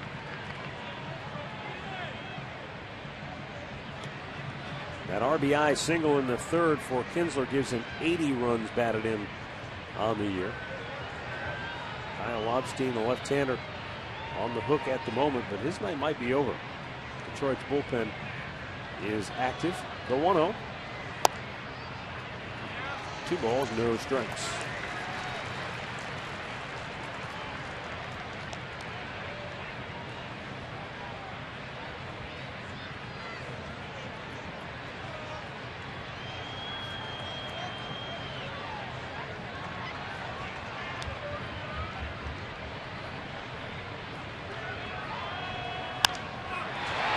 Short, caught by Aviles for out number 2.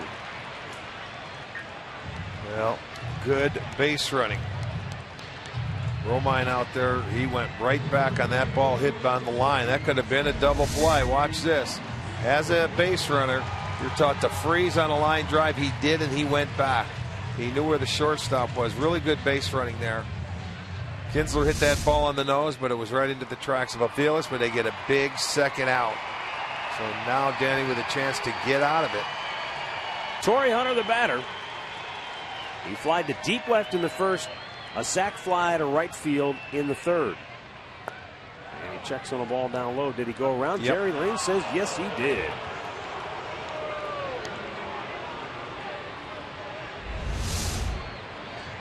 Not sure Torrey was in agreement with the call, but I think it looked like he did go too far. Couldn't tell from that angle.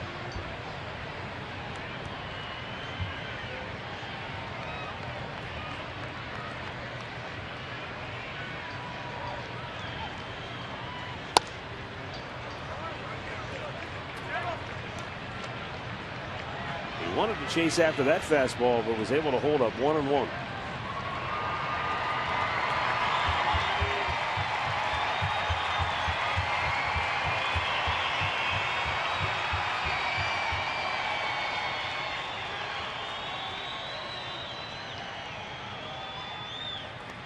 Good block by Gomes. And that tying run stays down at third base. But the count is now 2-1 for Hunter.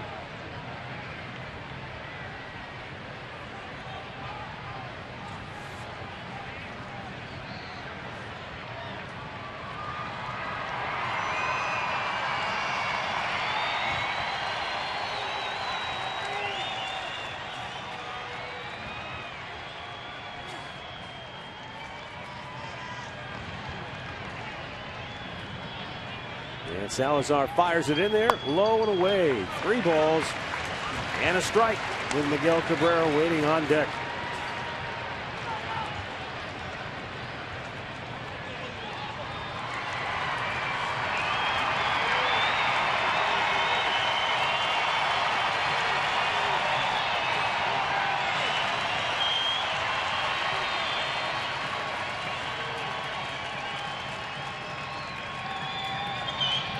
The 3-1. Popped him up. Right fielder Tyler Holt coming in. Makes the catch, and Salazar works out of the jam. After 5, it's the Indians 4 and the Tigers 3.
Time now for our AT&T fan photo of the game on a chilly night here in Detroit. And remember, you can tweet your photos to us using the hashtag STOFanPhoto for a chance to have one of your photos shown during our telecast this year.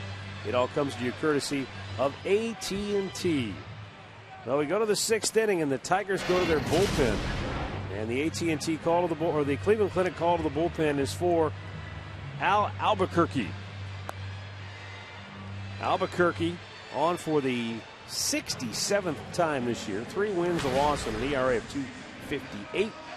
He's worked 52 and a third innings, 21 walks, 59 strikeouts. He does have 1 save on the year. Guy's got an electric arm. Yeah, good slider.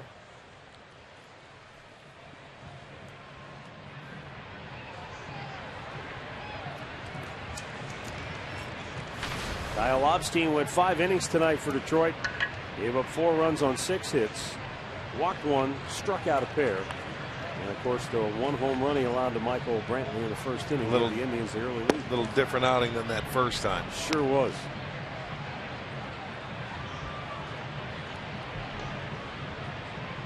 Carlos Santana has struck out, and he has fouled out.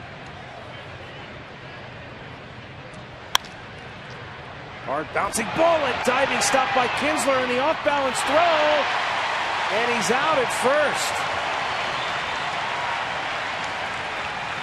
Boy, what a defensive gem by Kinsler to rob Santana of a leadoff single. Sure did, and then he makes the beautiful catch and then throws from his knee. And I mean underhand. And he one-hops Cabrera. He makes the play, has the foot on the base. Nice defensive play there by Ian Kinsler. I seem to recall he did the same thing in that series in Cleveland in one of those all-out diving stops. Yes, he did. You think about Kinsler's bat more than you do his glove. But we've seen he's him a good all-around player. Plays. He can run the bases. He plays offense and defense very well. Yan Gomes lined to right in the first, and he singled in the fourth. Well, Albuquerque leads this team in appearances. This is number 11 against the Indians this year. He does have a loss. They've scored 6 runs in the 6 innings that he has pitched.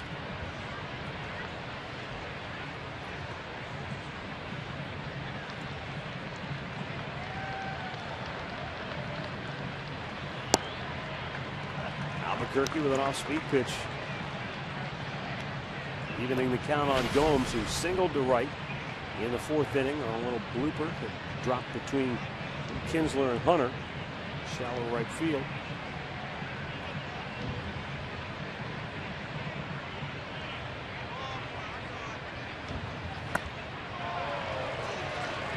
That time he went fishing for that slider. It was way out of the strike zone, 1-2.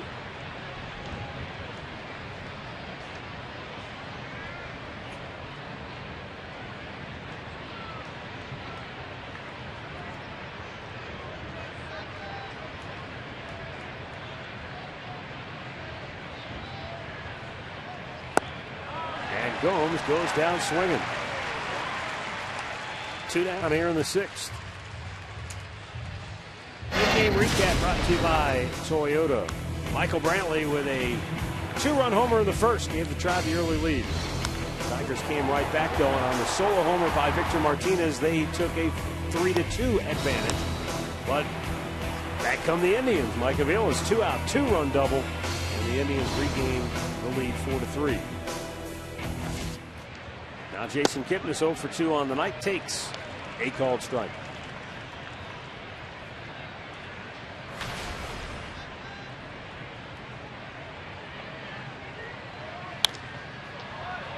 In the air to left. And Martinez makes the catch. Indians go 1-2-3. They lead it 4-3.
All right, the Indians have a 4-3 lead as we go to the bottom of the 6th inning. Miguel Cabrera, hey, he's been a thorn in the Indian side for a long time, but tonight, Danny Salazar has really pitched him tough, Rick.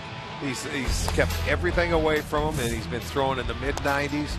A couple of sliders away, he comes up empty, but he has pounded the strike zone. He's been able, that's one out of the zone. All right, let me ask you this. Is it problematic that everything's been away? Does that tell Cabrera anything coming into this at bat? Not really. To me, he just can't catch up to that fastball out there. He can't drive off that back foot. I'd stay out there. Okay. You know, he's throwing him a couple sliders. If you throw him the sliders, make sure they're off the plate. Like that one down low in the dirt, ball 1.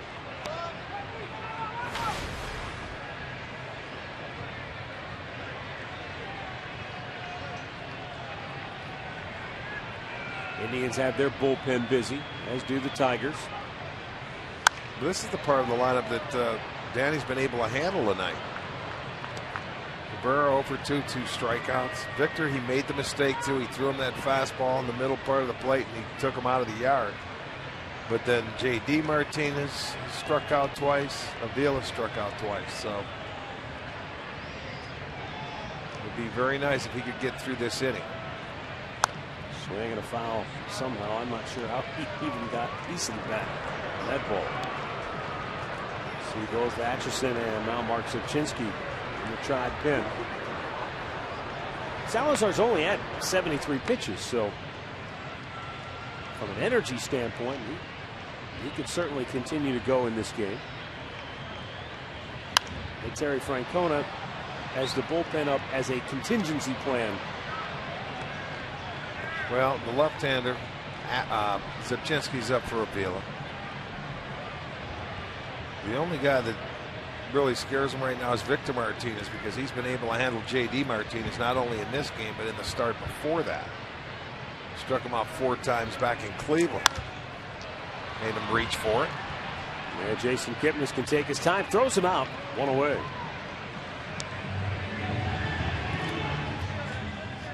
Well, let's see how he went about it. Slider was down. Good fastball that he can't catch up to tonight. Another slider. Elevated. High heater. Look at that. Made him reach for it. Everything again pretty much away. I like your scouting report. He can't drive off that back leg. So if you make him use his legs by keeping the ball down in the zone and away especially, it doesn't look like he can hurt you. He's not going to hurt Salazar as hard as he's throwing tonight. Got a timeout now. Michael Bourne had to chase down a loose baseball on the outfield warning track. How in the world did one get out there? He's a cab far away, isn't he? Out at 420, straight away center. He's ready to go now as Victor Martinez steps in.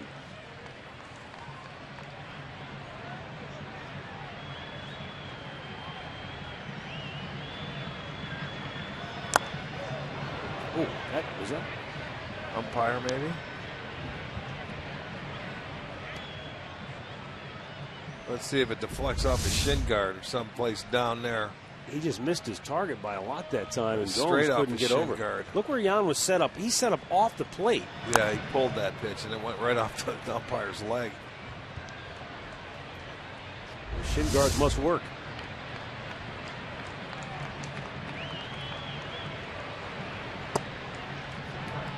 Tell you what, if I ever got behind the plate in a Major League Baseball game, I'd look like a hockey goalie.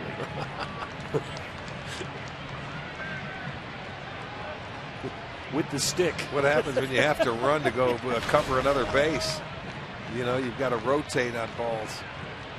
1-1 pitch.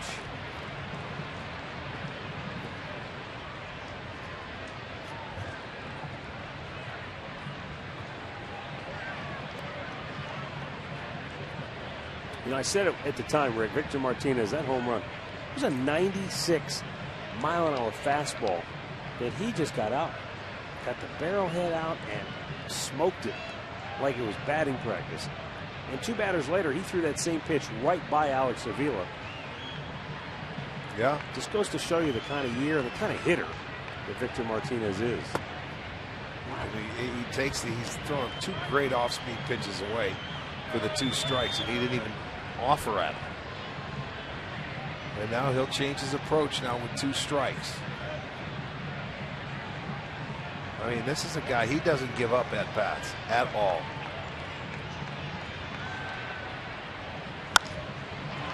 The other way to left. Michael Brantley's there and makes the catch. 2 down. That's what you want him to do. Well, J.D. Martinez, we highlighted him at the outset of our telecast because of all the damage he's done against the Indians this year, to the tune of 18 runs batted in. But against Danny Salazar, he has fanned 6 consecutive times. I mean, a lot of them are on that elevated fastball. That one a little slider away. Yeah, he has had his number. One of the only Cleveland pitchers that has had it.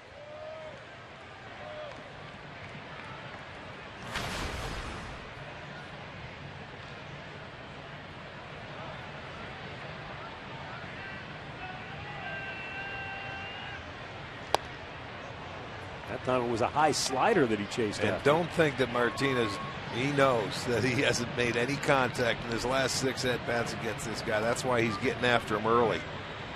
He thinks he needs every swing, and you know what? He does.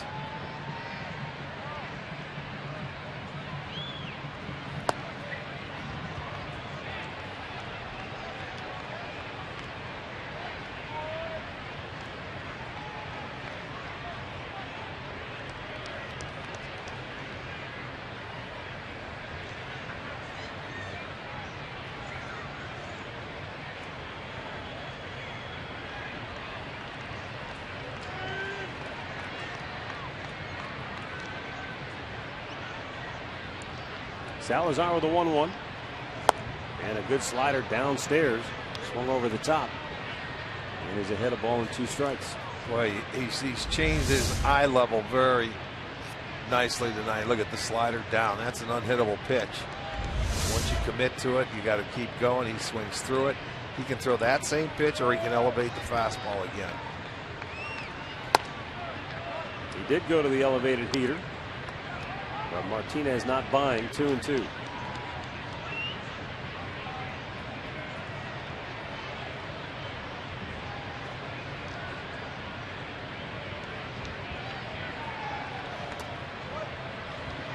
That last slider he threw for a strike to Martinez reminded me of your old nemesis, Louisiana Lightning. Well, I mean, that was just one of those. It looked like a low fastball, and the bottom just fell out of it.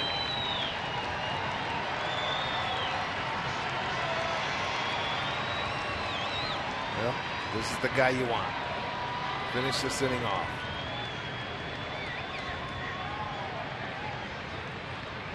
Payoff pitch.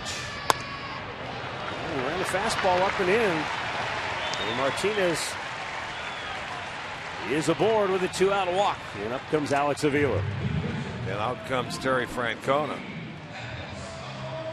That was his inning, man. That was the guy he wanted to get, Martinez. He had the opportunity. He ended up walking him. All right, so a timeout for a pitching change. And let the carousel begin. With 2 outs here in the 6th inning, and the Indians in front 4-3. Mark Zipchinski's coming on when we come back.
Of record, he is in line for a victory, and he continues a really good, strong stretch of Indian starting pitching. And I asked Jason Kipnis, who has a bird's eye view of how good the starters have been this year, in our Hear Right audiology sounds of the game. We finally got one of those rotations where you see they're competing against each other almost, where they see one guy have a good start and they want to go out and kind of match that starter or beat it. And that's a fun rotation to play behind. And then when they get into jams, when they get into guys on third base and less than 2 outs, you see them buckle down and go to the next level where they're preventing runs or preventing big rallies or limiting damage and getting out of tough situations. When you can limit the other team from ever scoring, it makes it a lot easier to win games. That's the name of the game, and they've been done a great role. A terrific job. So now Mark Zipchinski comes on to face Alex Avila, who Danny Salazar had struck out twice tonight. But Terry Francona, after 86 pitches, figured Salazar had enough, and he goes to the left-hander for the matchup here.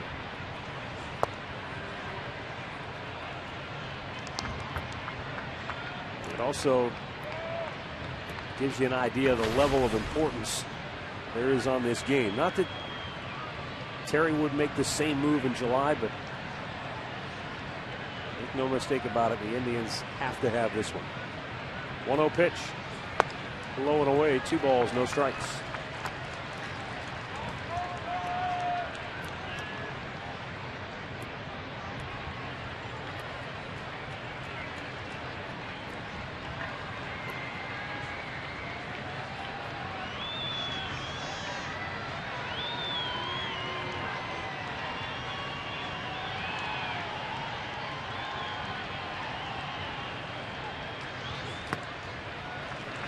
Outside, 3-0. I know these guys are coveted around baseball, but this would be my least favorite role if I were a baseball player. Because with the bullpen? Well, no, the matchup guy. You come in for literally for one hitter a lot of nights, and if you have one hiccup, one bad night, you must feel like, boy, why did I even show up today? Well, when the manager makes that move, that he's expecting you're going to get him out, and when it works, it looks great. You know, oh, great, no problem. When it doesn't, it looks bad. You know, so it's the nature of the beast. It is what it is, and I mean, over the course of a season, those guys are going to succeed a lot more times than they're going to fail. Swing and a miss. Well, give Zipchinski a lot of credit because from 3-0, he's come back with 2 straight strikes to force the issue now. The runner at first, J.D. Martinez, will be taking off on this 3-2 pitch. Yeah, Avila helped him out there.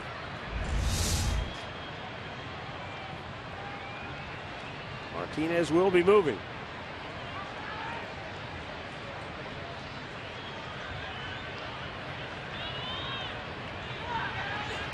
And a foul right back.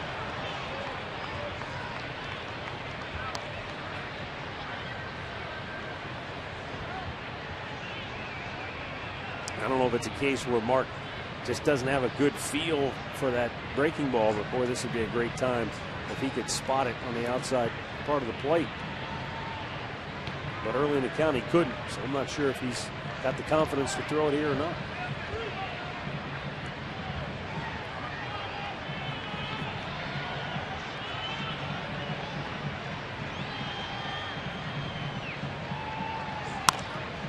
Bang foul. Staying with that fastball.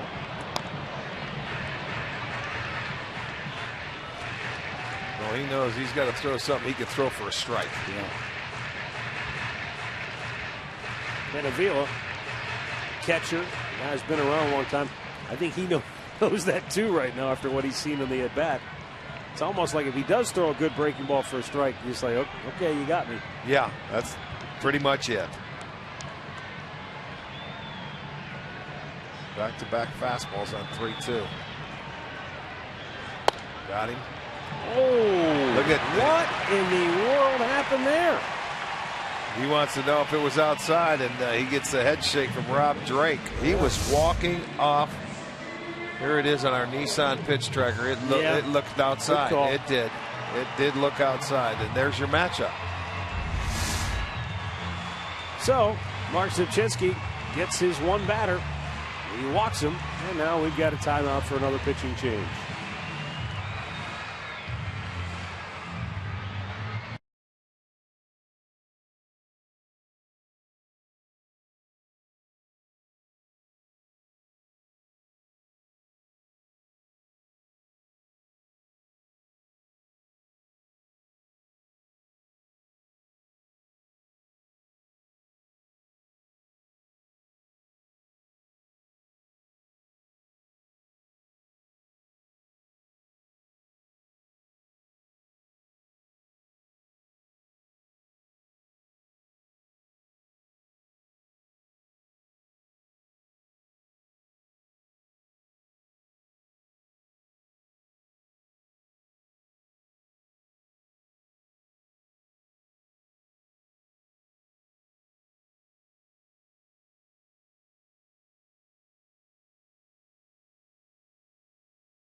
With Stand Up to Cancer, a groundbreaking initiative created to accelerate innovative cancer research that gets new therapies to patients quickly in order to save lives now. For more information, visit foxsportsupports.com.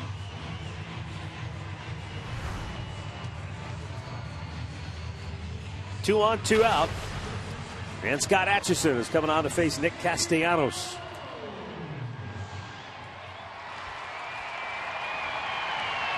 And Castellanos has been a tough out tonight. He's 2 for 2 with a single and a double.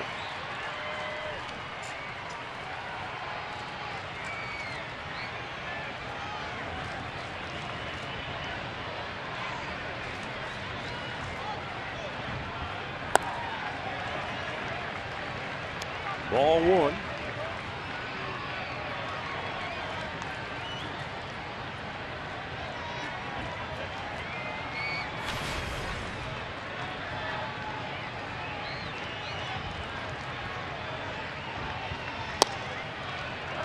Fastball in there for a strike. Was that an off-speed pitch? Off-speed pitch over the outside corner, 1-1.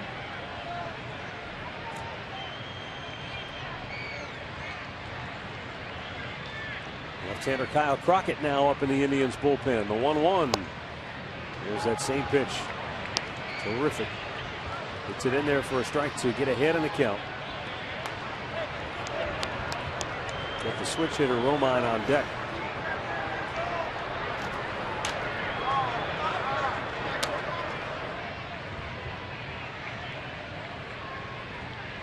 Two on, two out, 1-2 pitch, and it's outside.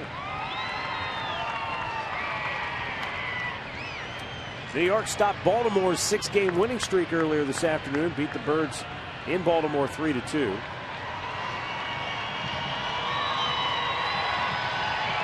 Atlanta's flickering hopes of catching Washington in the NL East took a blow today. They lost to the lowly Texas Rangers. Got him looking. Scott Atchison saves the day here in the 6th inning. Tigers strand 2 more. They've left 4 on base now in the last 2 innings, and the Indians maintain a 1-run lead.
On a chilly night from our Panini's Overstuffed cam, and they are stuffed in here tonight. A sellout crowd of 41,190.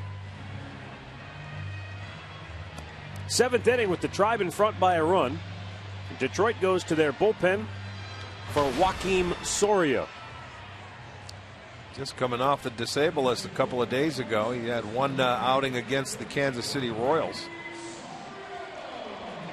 He'll be pitching now for the second time.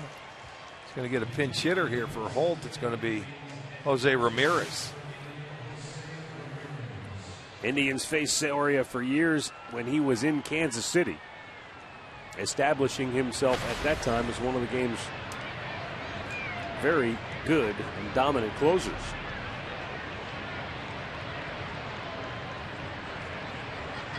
Jose Ramirez will lead it off here for Cleveland now. And takes a called strike.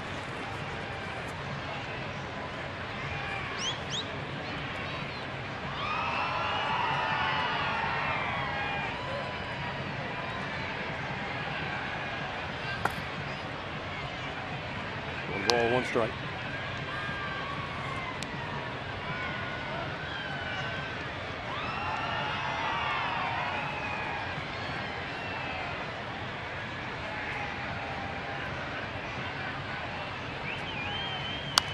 And a foul back.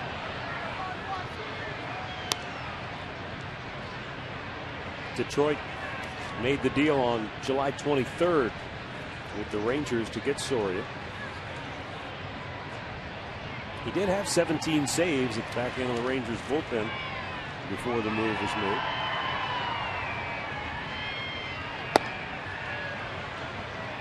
That's the one thing Dave Dombrowski was looking for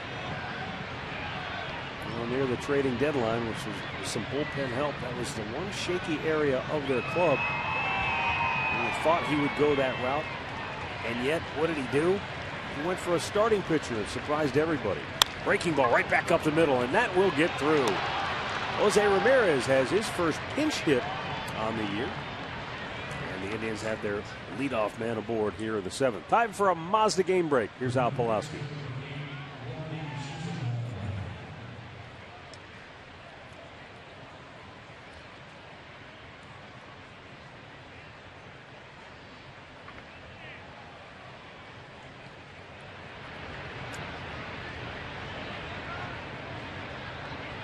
Thanks, Al.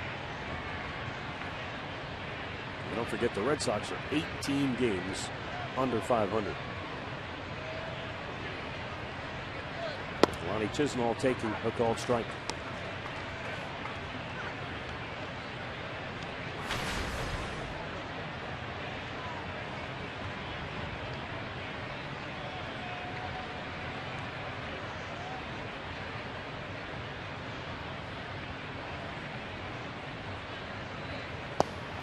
Called strike on the outside corner. Lonnie singled to right field in the fifth. And he came around to score the tying run on the two-run double by Mike Aviles. And right behind him was Jesus Aguilar with the go-ahead run. Ramirez terrific wheels, but he was thrown out last night by Avila, who made a phenomenal throw to second base. He sure did. I mean, they placed it perfectly right on the bag as Ramirez slid into the tag.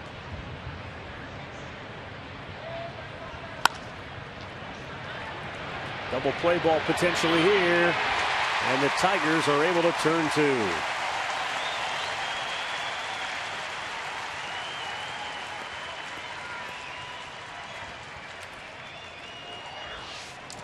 Don't forget the National League Division Series can be seen on Fox Sports 1 this year as we take a look at the American League playoff picture. The Indians 4.5 out in the Central, trailing Detroit and Kansas City. The wild card muddled mess. They're a half game behind Toronto. Interesting. Four Seattle back. It's can overtake Oakland tonight. They play each other out in Seattle. So that could change before the evening's over. Yeah, you just wonder how far is Oakland going to fall? Completely out of it? Will they Will they right the ship before it's all over? There's only, what, 16, 15 games left? You know, they don't have much to worry about. It's King Felix tonight they're going against. Ooh. Against Sonny Gray. Nice matchup. Well, it's a good matchup, yeah. How about the Angels? Will they ever lose again? They're just 9 in a row now.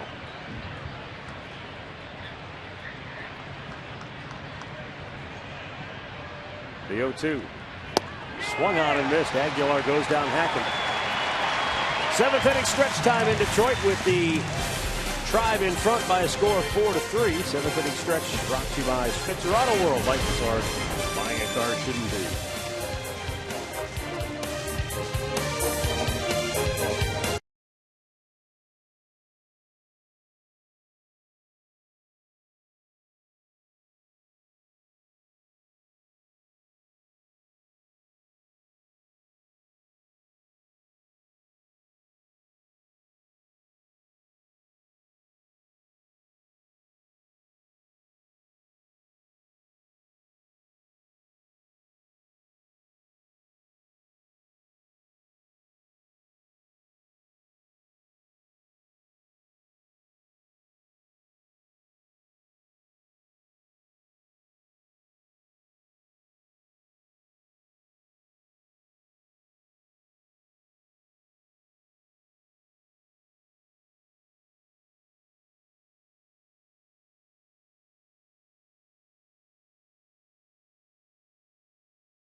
Just karaoke bar all of a sudden playing Billy Joel's The Piano Man, a song everybody virtually in the world knows the lyrics to, and they're all singing it here in between innings. Jose Ramirez takes over at shortstop, and that pushes Mike Aviles out to right field.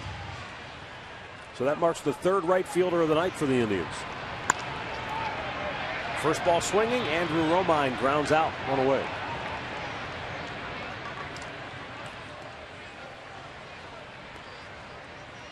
Ryan Rayburn started the game tonight in right field for the Tribe. Left the game with a hyperextended knee. Tyler Holt took over for about an inning and then was lifted for a pinch hitter. And that pinch hitter, Jose Ramirez, is now at short, so Mike Aviles, the super utility man, slides all over the place, doesn't he? Left field, yes, right field. He played a couple innings in center field this year.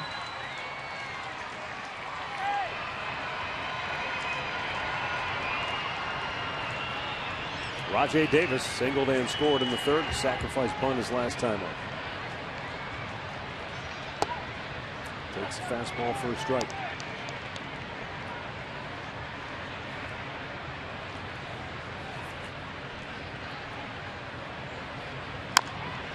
High chopper to short. Ramirez. Oh, what a backhanded pick. And a very close play at first. He is called safe by Jerry Lane. Out comes Terry Francona. I mean to tell you, you can't make a better play. That was unbelievable. You cannot make a better play than Jose Ramirez just made with the speed of Rajai Davis. That was unbelievable. It's a do or die hop. He picked it beautifully. He got rid of it beautifully. Oh gosh, I don't know. That is so close. I think he just on the way he made that play, I'm going to call him out on the umpire. Yeah. But you're right. Let's. Yeah, he did. He probably just got that foot there. You're right. You can't make a better play than that. If somehow he could have gotten the throw there without bouncing it, he'd have had him. But I mean, the fact that he even got the ball in his glove was amazing. He had to throw it on 1 foot, so he couldn't plan. He had to get rid of it. He knew who was running. really a great effort and a great play. You know, 1-on-1 out now for Ian Kinsler. See how aggressive Davis is in this situation with 32 stolen bases on the year. He draws a throw and it's low, but Aguilar scooped it and tried to apply the tag.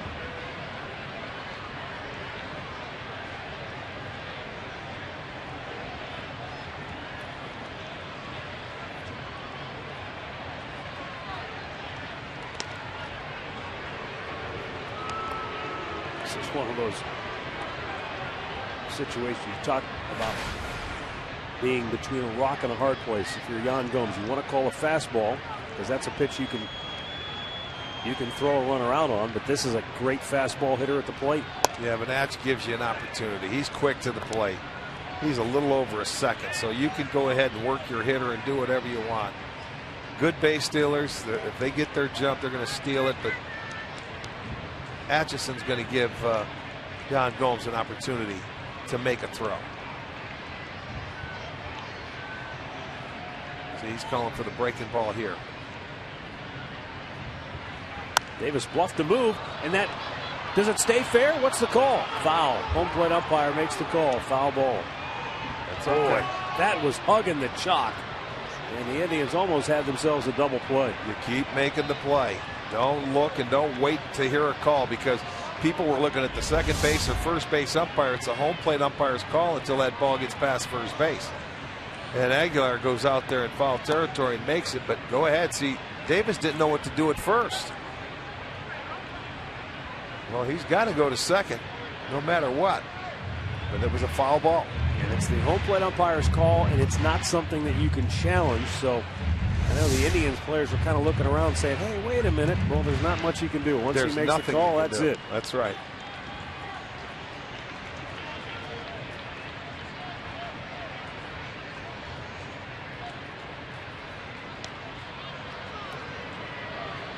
I don't think Davis is going anywhere right now. He had a false break in his last jump on the last pitch.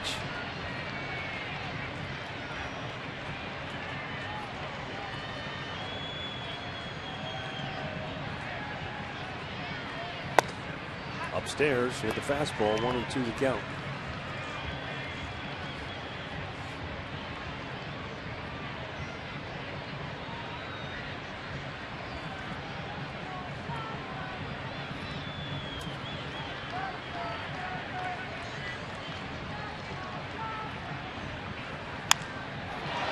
Fly ball left field. Brantley back. He's got room, plenty of room. Davis tags. He's going to go first to second, and he's in there safely. Really a heads-up play there by Davis to go back and tag. And by rights, I don't know if he should be able to get there with Brantley's arm. Yeah, but the problem is, and you don't realize just how deep left field is here. Yeah, that is true. It's not a normal. It's not a normal left field. 345 down the line, and Davis knows that. I thought Kinsler hit that ball a little better. Just from the, let's see where it hits the bat here on the Phantom Cam, Matt, if it goes off the end. Towards the end, yeah, you could see the vibration in the bat. It looked like he had a really nice swing to it. Didn't drive it. Brantley was still on the grass, but Davis was heads up, and he gets himself into scoring position now. And Torrey Hunter, the batter, looks at a ball in the dirt.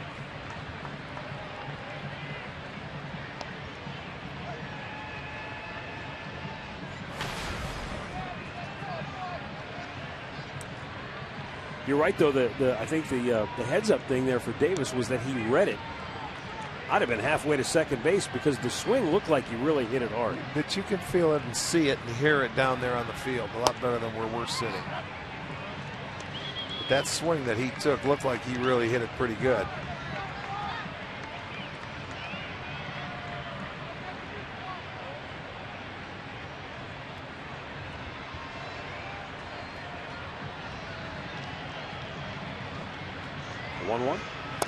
Oh, Hunter looked bad there. And he's in the hole, a ball and 2 strikes.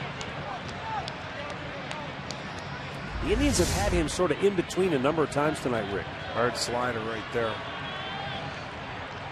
Yeah, they have. They've had a couple of hitters in between all night long. Guy on deck is another one. That's right. On the 1-2. Outplayed on the right side.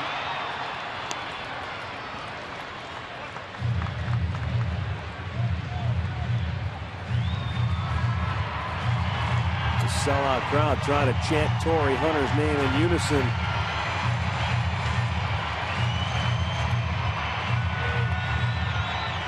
Indians have held the Tigers in check since the solo homer by Victor Martinez back in the 4th. The 1-2. Swing and a miss. Atchison strikes him out to end the inning. That's 5 runners left on base by the Tigers in the last 3 innings.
Of the Cleveland Indians and may not be reproduced or retransmitted in any form, and the accounts and descriptions of this game may not be disseminated without the express written consent of the Cleveland Indians.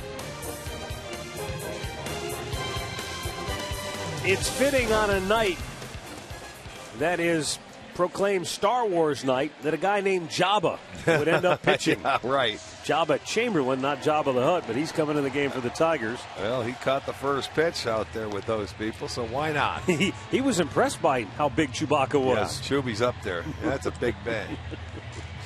That's a big something. We're not sure what Chewbacca is. He's big.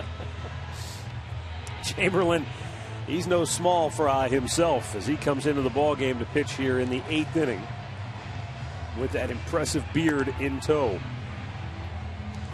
Got a 3.45 ERA on the year. 54 strikeouts in his 57 1/3 innings.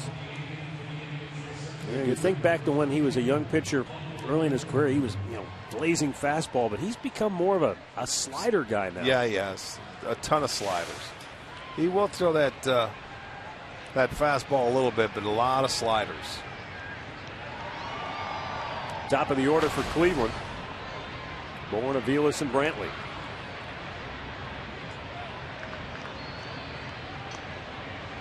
The Indians lead it by a run.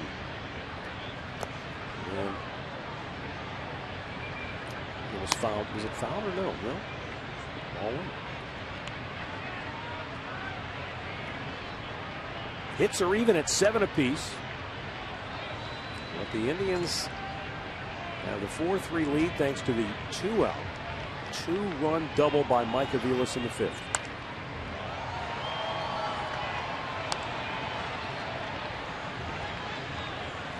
Well, it was a 2-run homer in the 1st and a 2-run double in the 5th. And that's the difference in the game. They've been able to put a couple of 2s on the board. And they've been able to hold the Tigers to only 3 to this point. And that hit by Aviles, those 2-out RBI hits are backbreakers for the opposition. They're the toughest hit to get in baseball. I mentioned Aviles only had 6 all year, 6 for 41 going into that at bat, but he had a terrific at bat in that sequence, and he wound up lining a pitch down the right field line.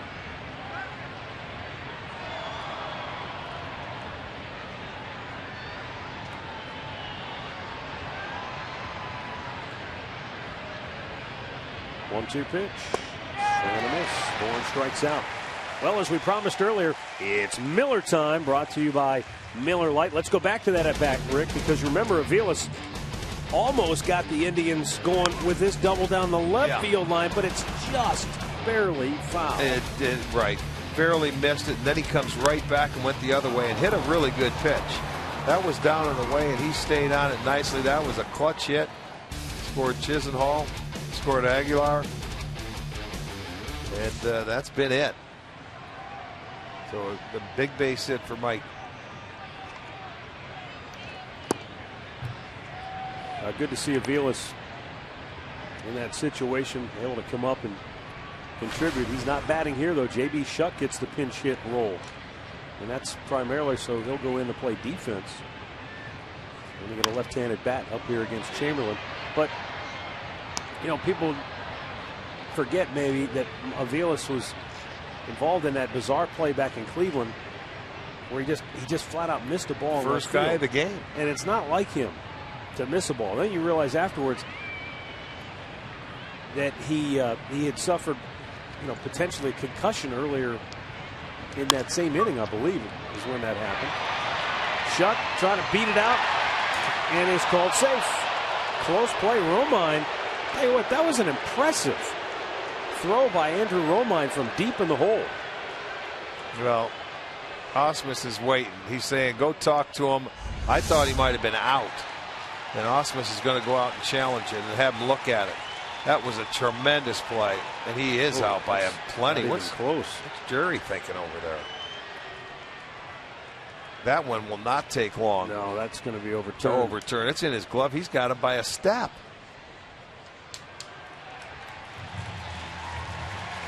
That was a terrific play by Romine. Going to his backhanded side and makes the throw. Anyway, what I was saying earlier about Aviles, you know, he missed some time. He was, and it was, you know, I think it's a difficult situation when you're in the thick of a race. You know, as a valuable player as he has been on this team because of his ability to play multiple positions and move around during a game for Terry Francona, but you're right. This might be a record time on a replay. Shouldn't have taken that long.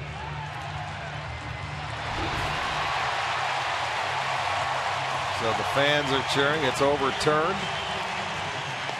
And Romine turns in a whale of a play.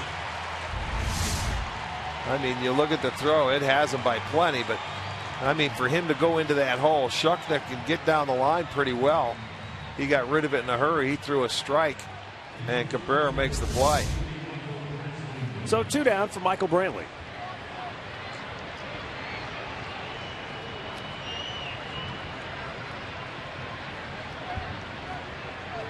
Brantley's 2-run homer in the first got the Indians out of the gate.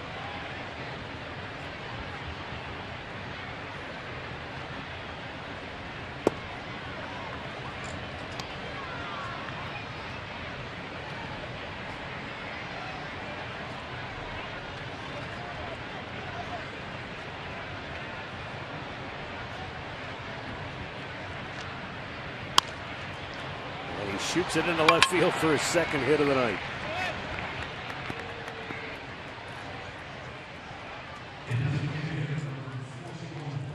In-game box score brought to you by the Hyundai dealers. In addition to the Brantley 2-run homer, the Aviles 2-run double. Bottom of the order, Chisenhall and Aguilar with a couple of hits and a couple of runs scored combined on the night. Michael Brantley has 51st multi-hit game tonight. 2 hits again.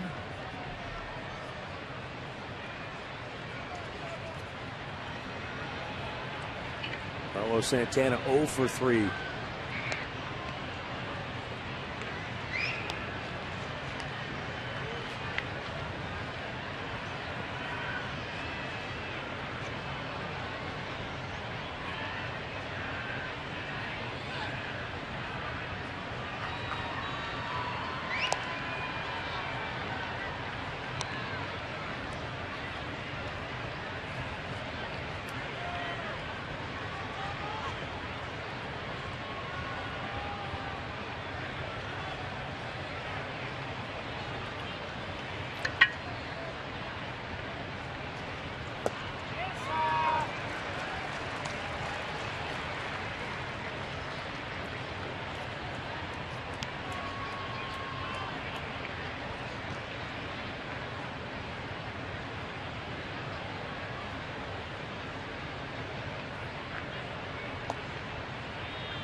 I don't suppose you've ever had a beard, have you? No. I suppose you have to shampoo that thing every night? I would. If it was mine, there may be some critters in there. Or some food particles.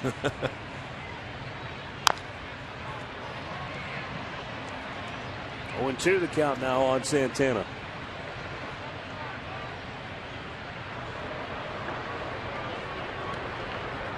Ryan Shaw getting ready to come in to pitch in the bottom of the 8th.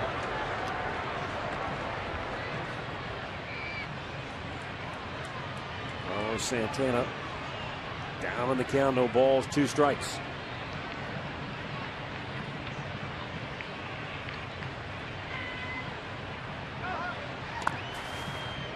Nice pick there by Avila.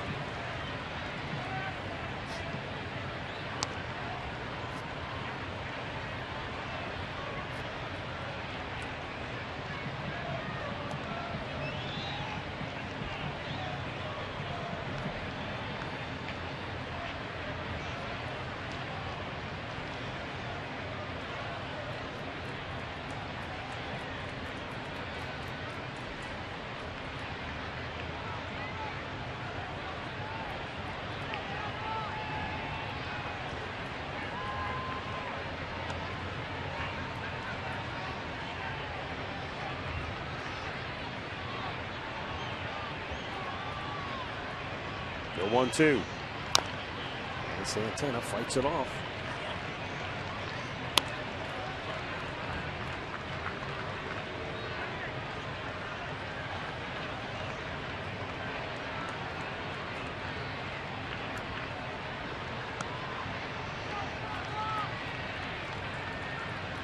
One ball and 2 strikes to count with Brantley at first.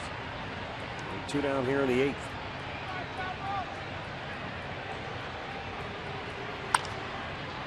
Foul again.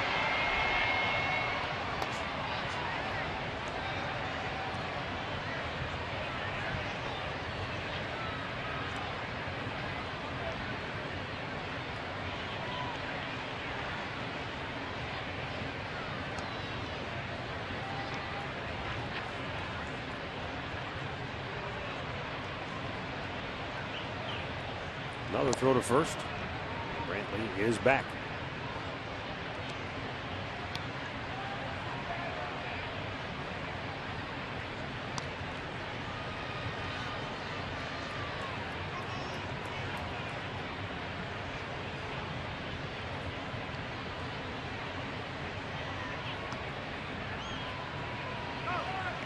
Brantley's running.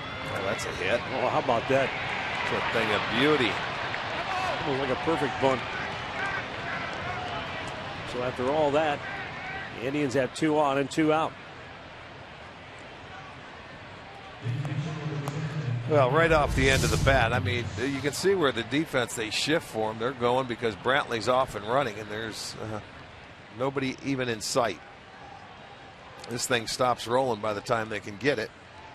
So an infield single that moves an insurance run in scoring position.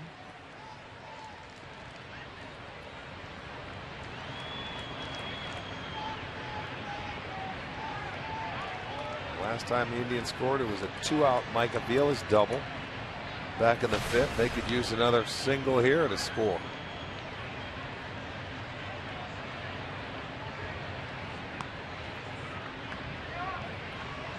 Yan Gomes 1 for 3 on the night with a base hit, and back in the 4th inning takes a strike. I don't know if our cameras can get a shot of it because it's tough to zero in sometimes on a pitcher, but Jabba Chamberlain had Tommy John surgery like so many other pitchers, but after coming back from it, he decided to have a little fun with his scar. As a swing and a miss by Aviles, ball gets away, but the runners were going, and so now the Indians have 2 in scoring position as Brantley swipes third base for his 20th steal of the year, and Santana gets his 4th steal as he gets into second base. Well, they certainly knew something with Jabba on the mound where they were going to run in that situation with Gomes up in an 0-1 count. Yeah. So they just took off. So There they it had is. a time. Look on his right elbow. Gotcha. He turned it. He got a tattoo to turn it into a smiley face. Okay. I think that's pretty good, actually.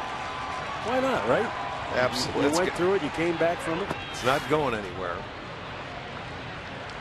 Don't worry. Be happy. Yeah. It's done. It's fixed. Well, now a base hit would get him 2. Well, that would be some awfully big insurance right now for the Tribe.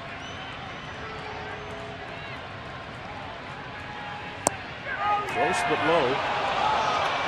That's 2-2. Let's check this one on our pitch tracker. Oh, Well, that has it a strike on the tracker. It's got it right there.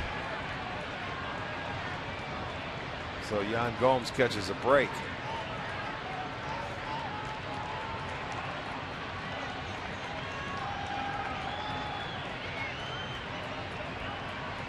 Remember, it was Zipchinski who thought he had a called third strike.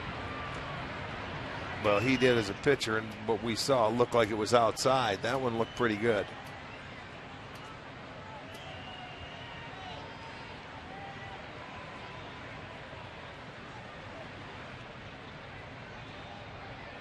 A lengthy conversation here, and now they're on the same page.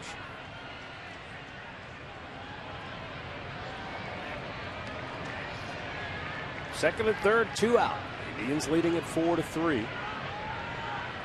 With the 2 hits in the inning, they now out-hit the Tigers 9-7. This would be a real backbreaker here if Gomes can deliver. Couldn't get him to bite, and a full count. I told you he's a heavy dose of sliders.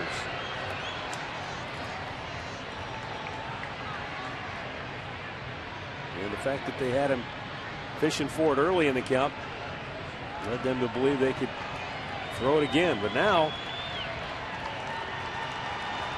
3-2 count, but first base is open. Left-handed hitter on deck. We'll see what he does.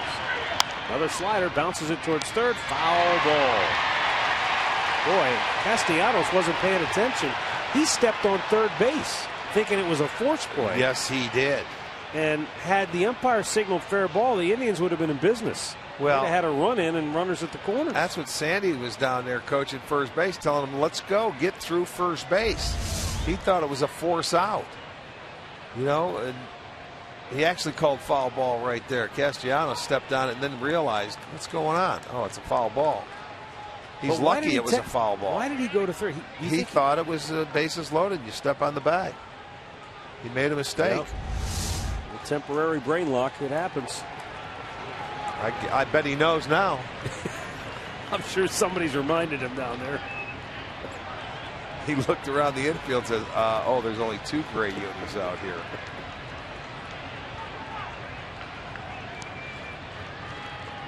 The 3-2 again. Broken bat. Dying Quail. Hunter dives. Are you kidding me? Oh, Torrey Hunter, the man with the gold glove, robs Gomes of a couple of ribbies and keeps it a 1-run game.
Press in Total Car Care is coming up next here on Sports Time Ohio.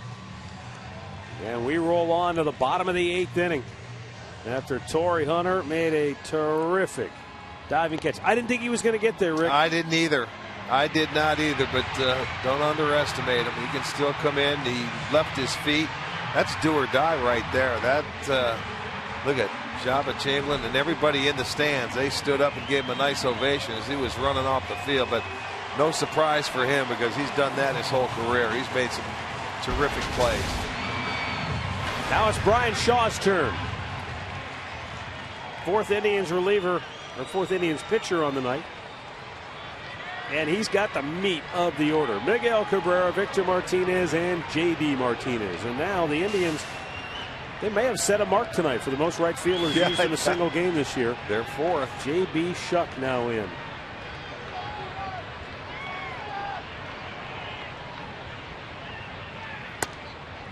And a little bit high for ball 1. Cabrera 0 for 3 tonight. Couple of strikeouts, 1 for 7 in the series.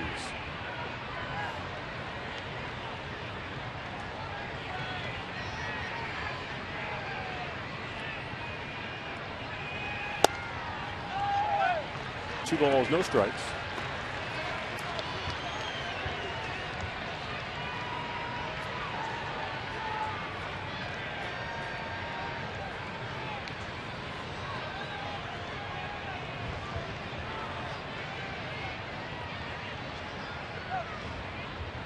Two-0 pitch. He lays off. It's ball 3. Let me ask you, if you're the manager, if you're Brad Ausmus, if Cabrera draws a walk, I was just thinking, do you pinch run for him? You know what? I was just thinking about that. I think in a tie game it's a no-brainer, but here I don't know. We'll see. That's a tough call. He may have to though. 3-0 pitch. Because I was thinking he's playing first base, so he walked him on 4 straight. We're going to find out real fast. I don't see anybody rushing up the steps of the dugout. No, he's going to leave him in. That could change. We've seen pinch runners when you in get the to middle second of base. Sure, yeah. When you get to second base, maybe. Yeah. That could be it, because if Victor hits a gapper or something. This happened against Kansas City. It was the 8th inning. Oh, there's Ezekiel Carrera. Yeah, there you go. So comes. there it is. He's going to make the call now. Yeah, against Kansas City earlier in the week, this same situation happened. Cabrera scored from first base, but Victor hit a double in the gap, but it was awfully close. So he's going to get him out of there. He's hobbling, and now you've got some speed. So the decision has been made. And now Brad Ausmus has to explain it to Cabrera, because I tell you, folks, he drives you nuts when you're playing against him. But the guy never wants to come out of the game, never wants to come out of the lineup. He reminds me a lot of Albert Bell in that way. Just you can't pry him out of the lineup. He wants to be in there every single day. And he doesn't like the DH. Well, he DH'd the first game of this series. Yeah. But, he has been recently, yeah. but he doesn't like to.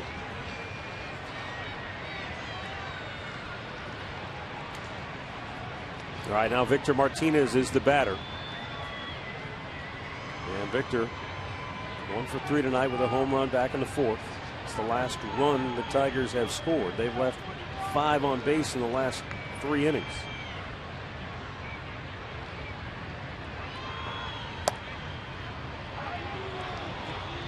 Right there, Victor was taken all the way, going to make him get in the strike zone.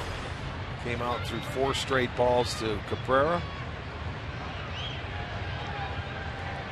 Of the 5 men the Tigers have left on base in the last 3 innings, 4 of the 5 in scoring position.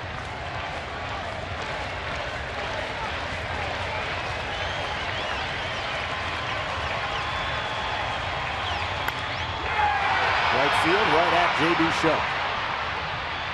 1 away.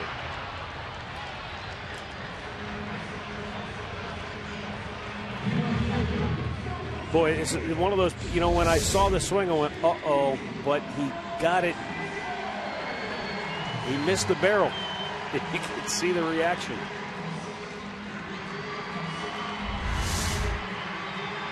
if you're Martinez, you see it. It looks good. He just expects to hit everything so hard that he just didn't get it. He's upset. But what are you going to do? You get him out. Now J.D. Martinez walked his last time up.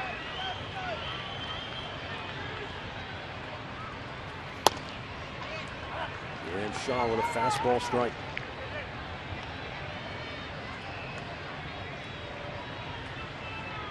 One for 3, and twice he has struck out. He has struck out twice tonight. That against Danny Salazar.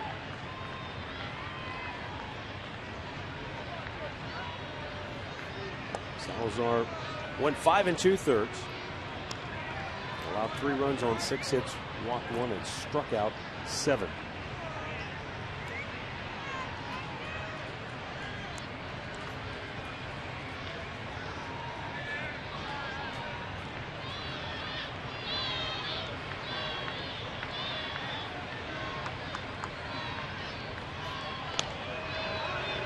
Shaw keeping a close eye on Carrera.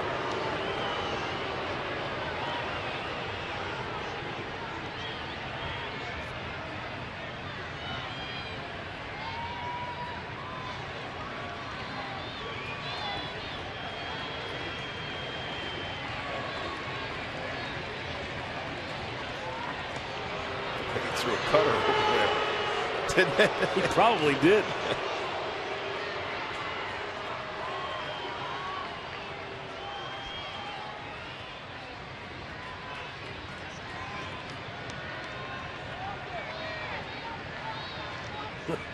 That reminds me of a spring training story. 0-1 pitch, out of play. Remember Rafael Perez, the left-hander? Yeah. Who couldn't throw a ball straight to save his life? Yes. They were running a drill where they would hit a ground ball back to the pitcher, and the idea was he would throw it home. And Robbie Thompson, who was a coach for the Indians, he was standing at home plate, and Rafael Perez threw a ball from about 50 feet away. Robbie never got leather on it, hit him right in the knee. He said, man, I wouldn't want to have to hit against that guy. I can't even catch it. The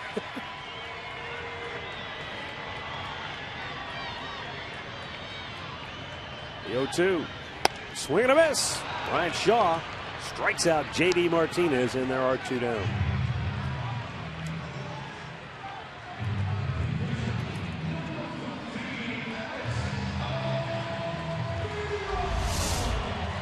Take another look on our Wendy's slow-mo replay. High cheddar. Well, they've had his number tonight. J.D. Martinez. He hurt him last night with 4 ribbies, a couple of hits, but they sent him back to the dugout 3 times. He walked in his 3rd at bat, which turned out to be the final hitter of the night for Danny Salazar. There's Alex Avila.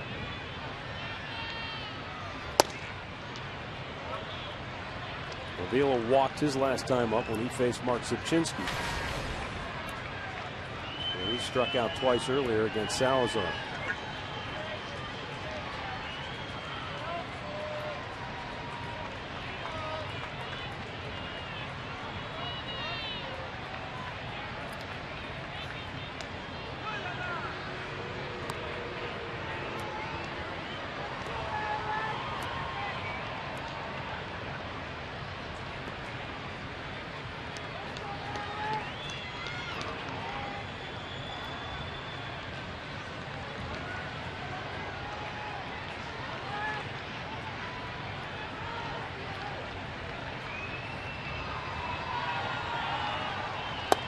Breaking ball over for a strike.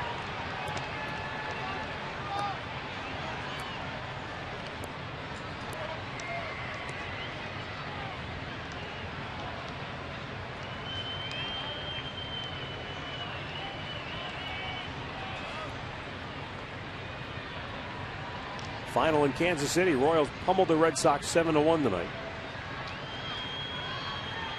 Guerrero takes off. Avila strikes out. No. Interference. Interference. He's going to send Carrera back. Isn't that strike 3 though? No. What happened? I thought he had a...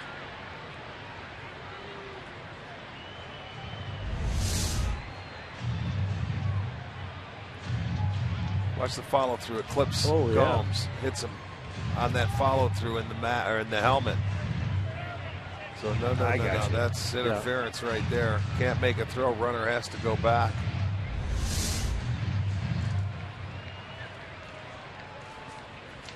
So the count is 1-2.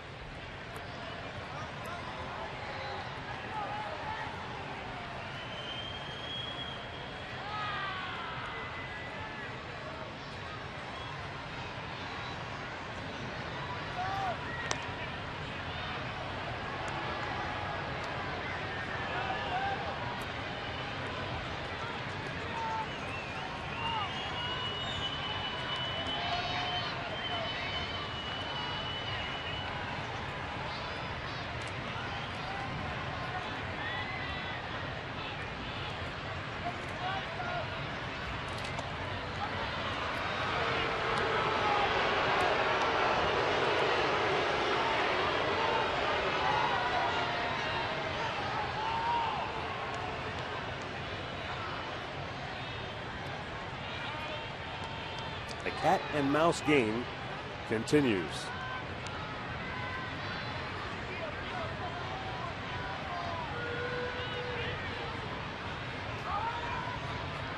Shaw shakes off a couple. Now the 1-2 pitch. The runner goes. Pitch is up and away. Good pitch to throw on, but Gomes couldn't get a handle on it. So the stolen base puts the tying run in scoring position now. Yep, in the transfer. It was a good pitch to throw on. He just couldn't get it in the transfer. He didn't get it to the hand, so he just holds on. You'll get a look at it here coming out of the glove. Good pitch to throw on it. Just didn't have it.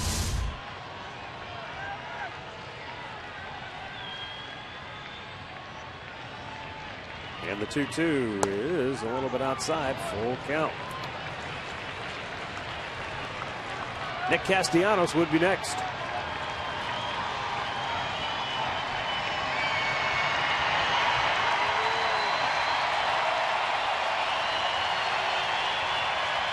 "14 pitches for Shaw, 7 balls, 7 strikes." And remember, he walked Miguel Cabrera on 4 pitches to start the inning. Deep right field. Back is shot. Goodbye.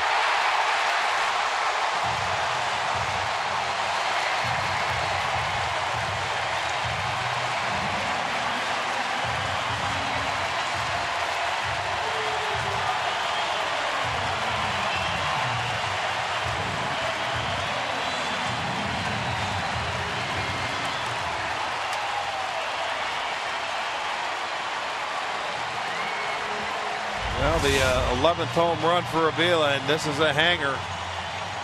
And you can see he stayed back, and he knew he hit it well. This crowd gets up, and that gives the Tigers the lead. The second home run of the night. Shaw looking at it. He can't believe it. It gets out of here. The Tigers take the lead.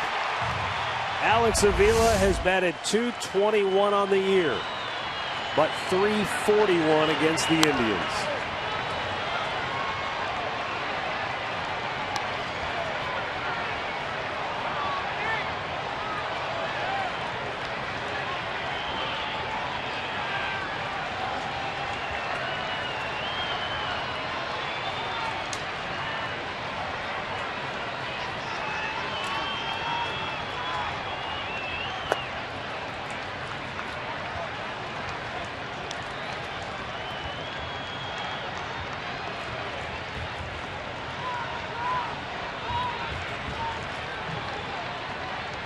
Avila's 3rd home run this year. Off the Tribe pitching staff. 25 home runs hit by Detroit against Cleveland this year.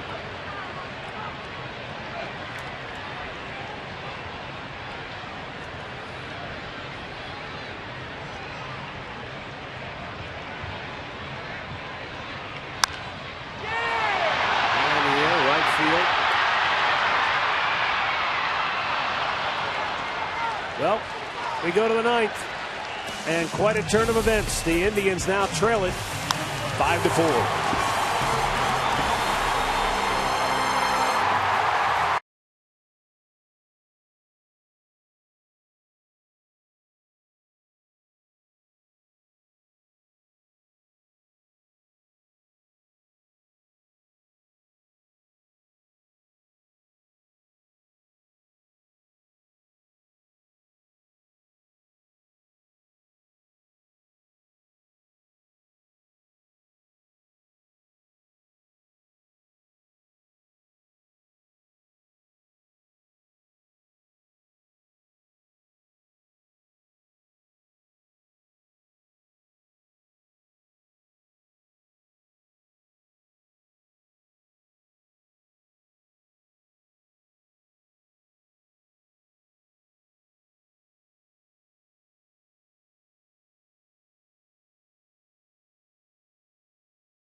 game.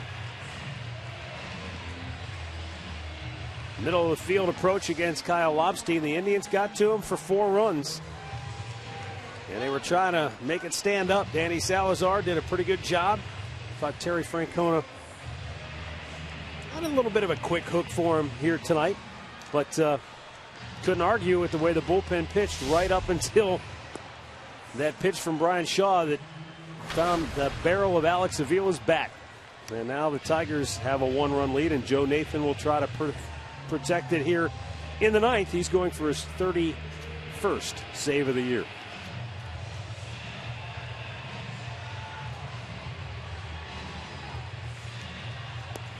Detroit defensively now, all kind of changes. Don Kelly takes over at first base. Hernan Perez comes in at third base. Ajay Davis goes from center field over to left, and Ezekiel Carrera is now in center field. Well, you got to get the leadoff man aboard. It'll be the 8th time Nathan has come out against the Indians. He has 1 win, 1 loss, 3 saves, and a 7.71 ERA in his 7 innings, giving up 9 hits and 6 runs. Jason Kipnis to lead it off for Cleveland. And he takes a strike.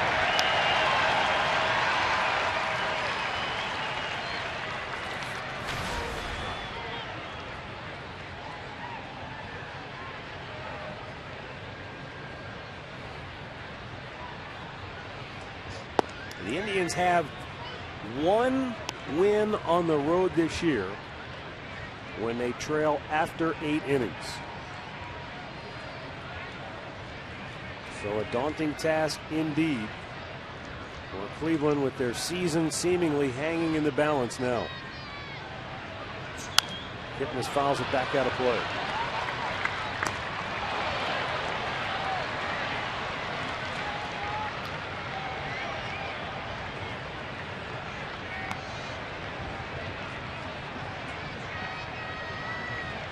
And Joe Nathan ahead in the count, 1-2. Longtime Twins closer. Trying to secure his 31st save of the year. Jason Kipnis, meanwhile, he's just trying to get on base to give the Indians some life here in the 9th. Jose Ramirez waits on deck. And Lonnie Chisenhall is due third.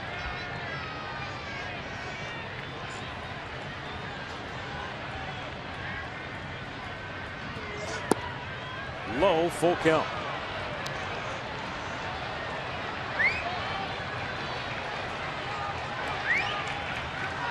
Nathan, veteran, experienced, knows how to pitch. Doesn't have the pure, filthy stuff that he had early in his career with Minnesota, though. No. But he makes up for it with guile and know-how. Now the 3-2. Upstairs, and the Indians have their leadoff man aboard. Remember, it was a leadoff walk that started the rally for Detroit in the bottom of the 8th. That's what you wanted to have happen, boy. You get that leadoff man on and see what happens. Stay tuned after the game for Indians Live, presented by Conrad's Tire Express and Total Car Care. And Jose Ramirez, who singled when he came on as a pinch hitter in the 7th inning. Batting here with Kipnis at first. Now, the other thing you have to remember is Kipnis has been very good this year at stealing bags. He has 22 of those.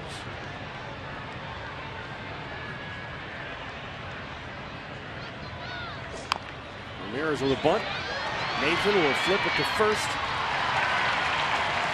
Another tying run into scoring position.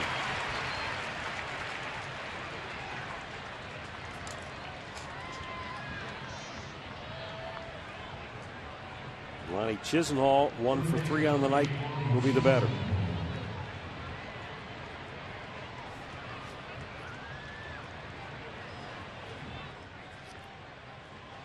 David Murphy comes to the on-deck circle. So obviously the conversation here is, what do you want to do with Lonnie Chisenhall? Well, I see David Murphy already in the on-deck circle to come hit for Aguilar.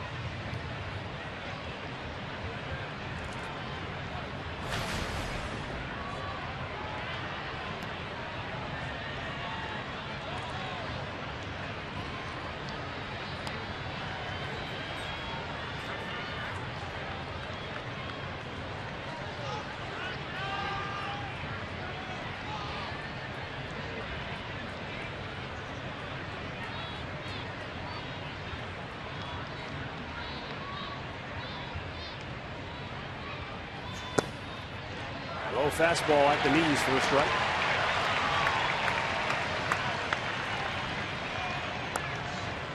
Lonnie's one hit off Joe Nathan. His 4 at-bats resulted in a home run.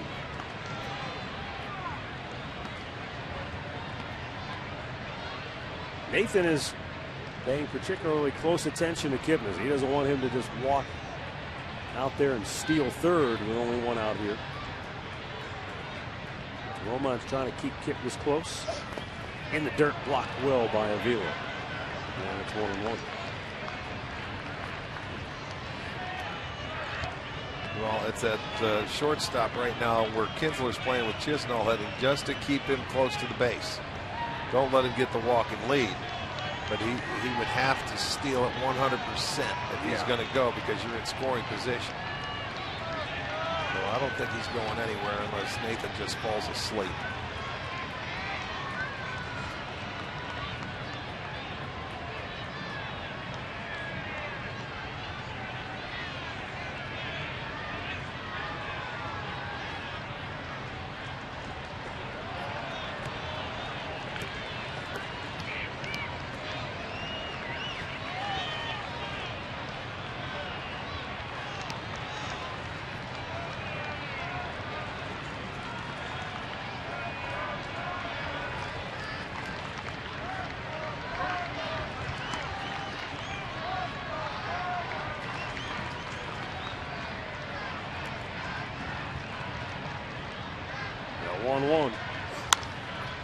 Shoots it foul out of plate on the left side.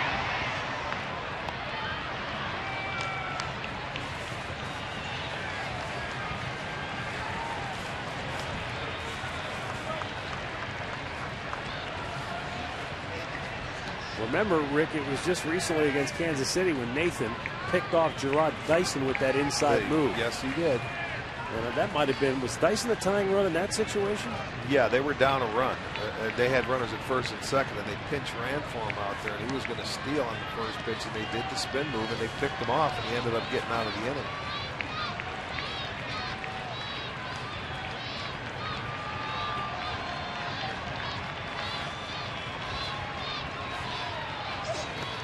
Lonnie chases the ball in the dirt. 2 down.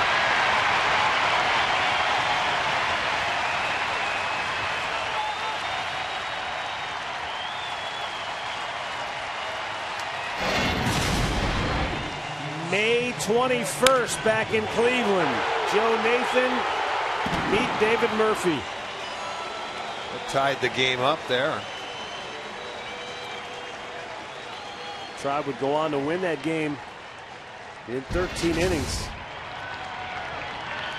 Murphy, though, the only thing that stands between Joe Nathan and a Tigers victory now. Can he keep it alive for the Tribe? All you need is a single.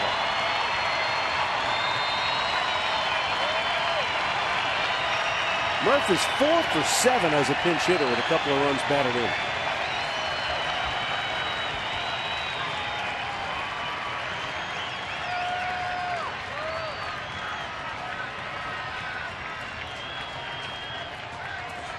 Pitch outside, ball 1.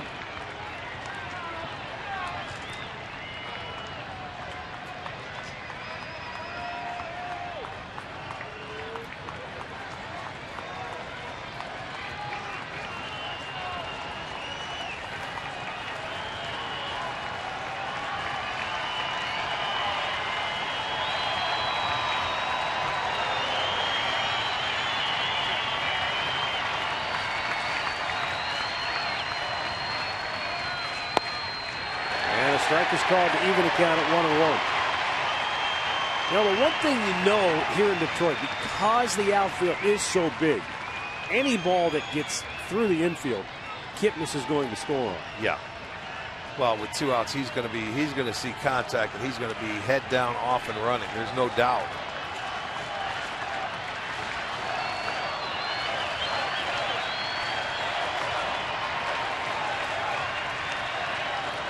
The sellout crowd up on its feet.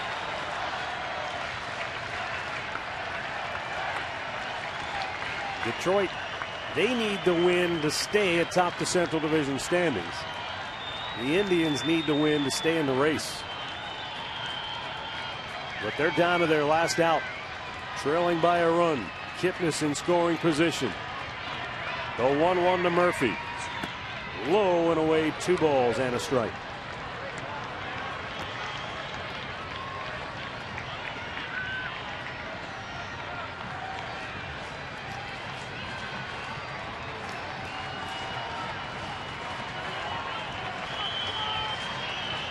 Murphy, in the last 2 games he's played, has 3 hits and 5 at-bats.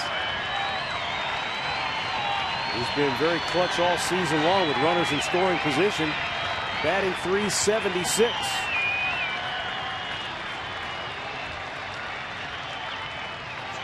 And part of what makes him so good and so tough is that he'll take a good pitch and still find a way to put it in play, and a lot of times he finds a hole with it, bloops it over somebody's head. Well, don't think that Joe Nathan doesn't know that Murphy's got 4 hits off, because he is not. He's being very careful. Even though first base is open, you've got Michael Bourne on deck, and you know, I don't know what their history is between Bourne and Nathan, but I think he knows Murphy got him earlier this year. Murphy awaiting the 3-1 pitch. And he loops it to the left field line. Foul.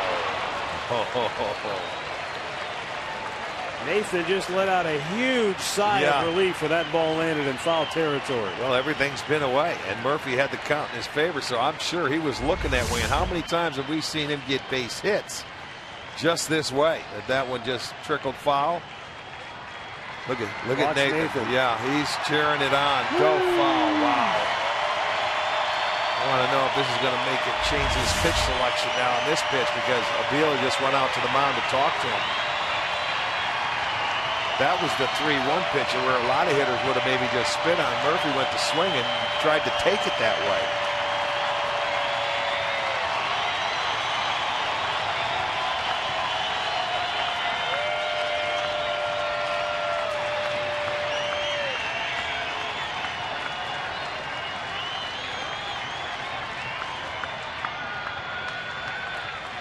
Late season tension in the air. Tying run at second.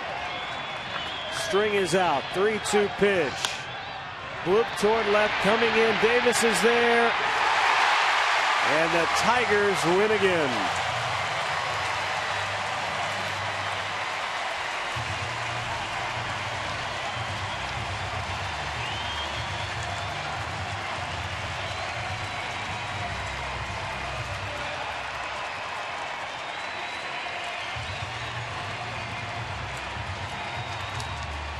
Well,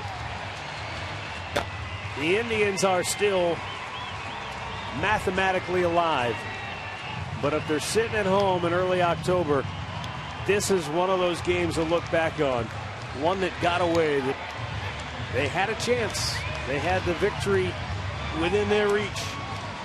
But the Tigers, as they have done so many times this year against Cleveland in particular, they found a way to pull it out, and they go to 82-66 on the year. Indians fall to 76-71.